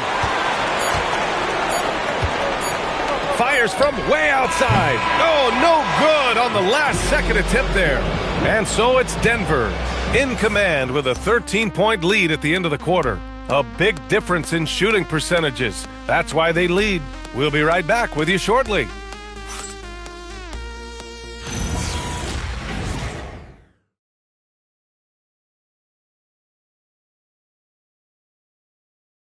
And a moment now as we take a look at our State Farm assist of the game.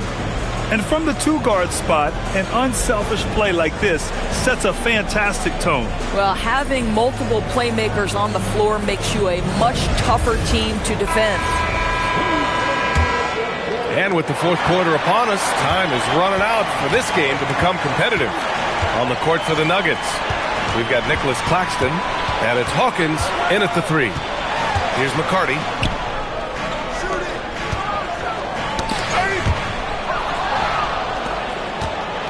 Here's Hornacek. Allen outside. Hawkins, the pass to Stojakovic. 6 on the shot clock. The rebound by McCarty. McCarty's got 4 rebounds in the game. Pass to Brown. Here's Kerr.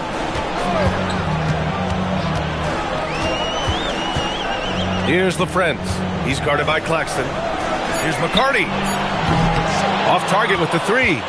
Denver leading by 13. Allen, the pass to Hawkins. Here's Hornacek. Pass to Allen. Beyond the arc. It's hauled in by Kerr. About a minute and a half through the fourth quarter now. Here's McCarty, outside Brown.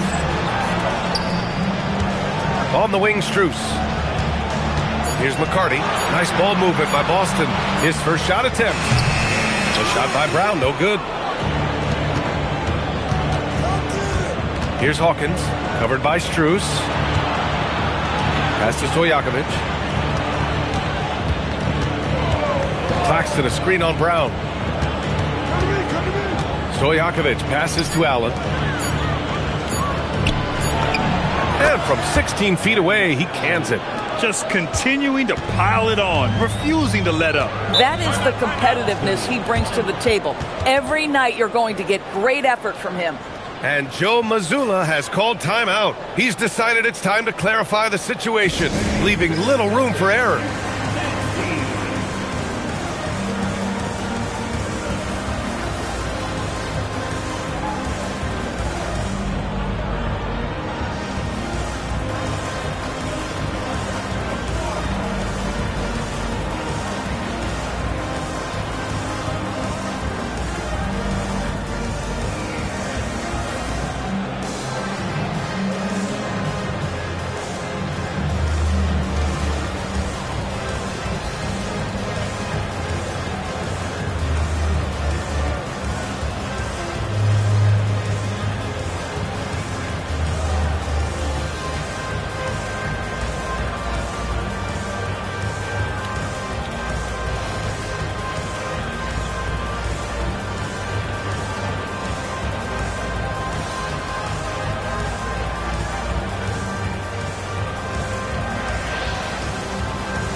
Boston making a switch here. Duran's checked in. Let's go now to the sideline and catch up with Allie LaForce. During that last break, I heard Joe Mazzulla as he talked with the team. He told his guys to, quote, turn it up, going on to say, only way we get out of this hole is with effort, incredible effort. So show me what you can do out there. It's a big ask, but we'll see what happens. Back to you. Allie, thank you. Here's Duran. Struess the pass to Kerr. And here's Struess. Now here's Duran. 5 on the clock. Pass to Struess. Launches it. Rebounded by Denver. Stepanovic just got his 7th rebound here tonight. Here's Hornacek. Back to Allen.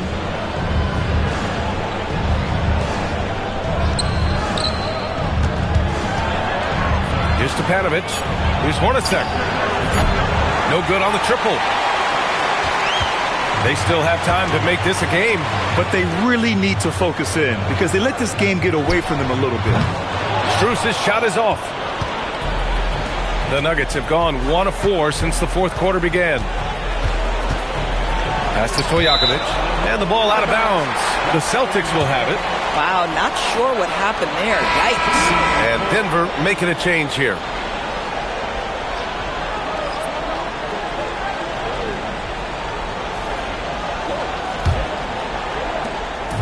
And so it's Williams with it. He brings it up for the Boston Celtics. Looking to get on the board here in the fourth still. Pass to Johnson. Again, the miss by Boston. Boy, I don't love his shot selection tonight. You've got to work for better looks. Scott passes to Walker. Here's Harper. Clock at 6. Walker in the post. Soft touch off the glass. And the Nuggets lead by 17. The size mismatch makes that a high percentage look. Here's LaFrentz. Outside Johnson. Now pass to Williams. Oh, off target from downtown. And right now they're +8 in the rebounding category. That's helping them run away with this. Allen against Castle. Jacks up a 3. Oh, no good. Celtics trail by 17. Offensively, it's been a struggle for them. Yeah, they need to string together some shots to have any kind of chance. Here's Johnson. Now Duran. And it's going to be out of bounds. Boston will have another go.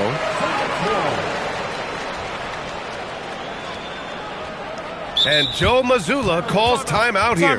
He wants to make sure they're purposeful with the game plan. Let's take a moment to check out our player of the game. Incredible. I mean, he found his rhythm out there tonight. and he's really let his offense come to him. He hasn't forced the issue, and because of this, it's allowed him to get into a comfort zone. This guy loves playing the role of the villain. It's what motivates him to play well on the road, I think. And he did just that tonight, channeling that energy in a positive way, getting a huge victory away from home. And so it's Williams with it. He brings it up for Boston. Nothing doing offensively yet for them in the fourth. Now Castle. Oh, it's off target. And the distance between the point totals for these teams tells the whole story. Just a fantastic effort, and you have to give it up for the Nuggets. All their efforts on the boards ended up paying off. And just two tough rebounding teams, but they gave the extra effort and were rewarded for it. And it's a performance that will signify their 5th win of the year. So it's Boston now. They have yet to score here in the fourth. Williams passes to Johnson. Shoots over Harper. Misses, and the dry spell continues. Boy, he was anticipating a little bit more defensive pressure, and that's one you think he's going to make. Scott passes to Walker. Here's Harper. 6 to shoot. Allen outside. The 3 is up. Duren with a rebound. 32 seconds left in the fourth quarter. Johnson finds Williams. Here's LaFrentz. Pass to Johnson.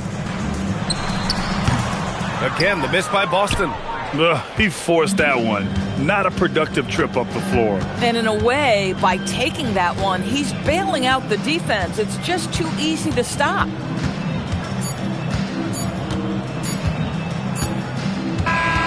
So it's the Nuggets winning this one easily. To walk into enemy territory and deliver a performance like that, that says a lot about this squad. They really came in looking confident and didn't let any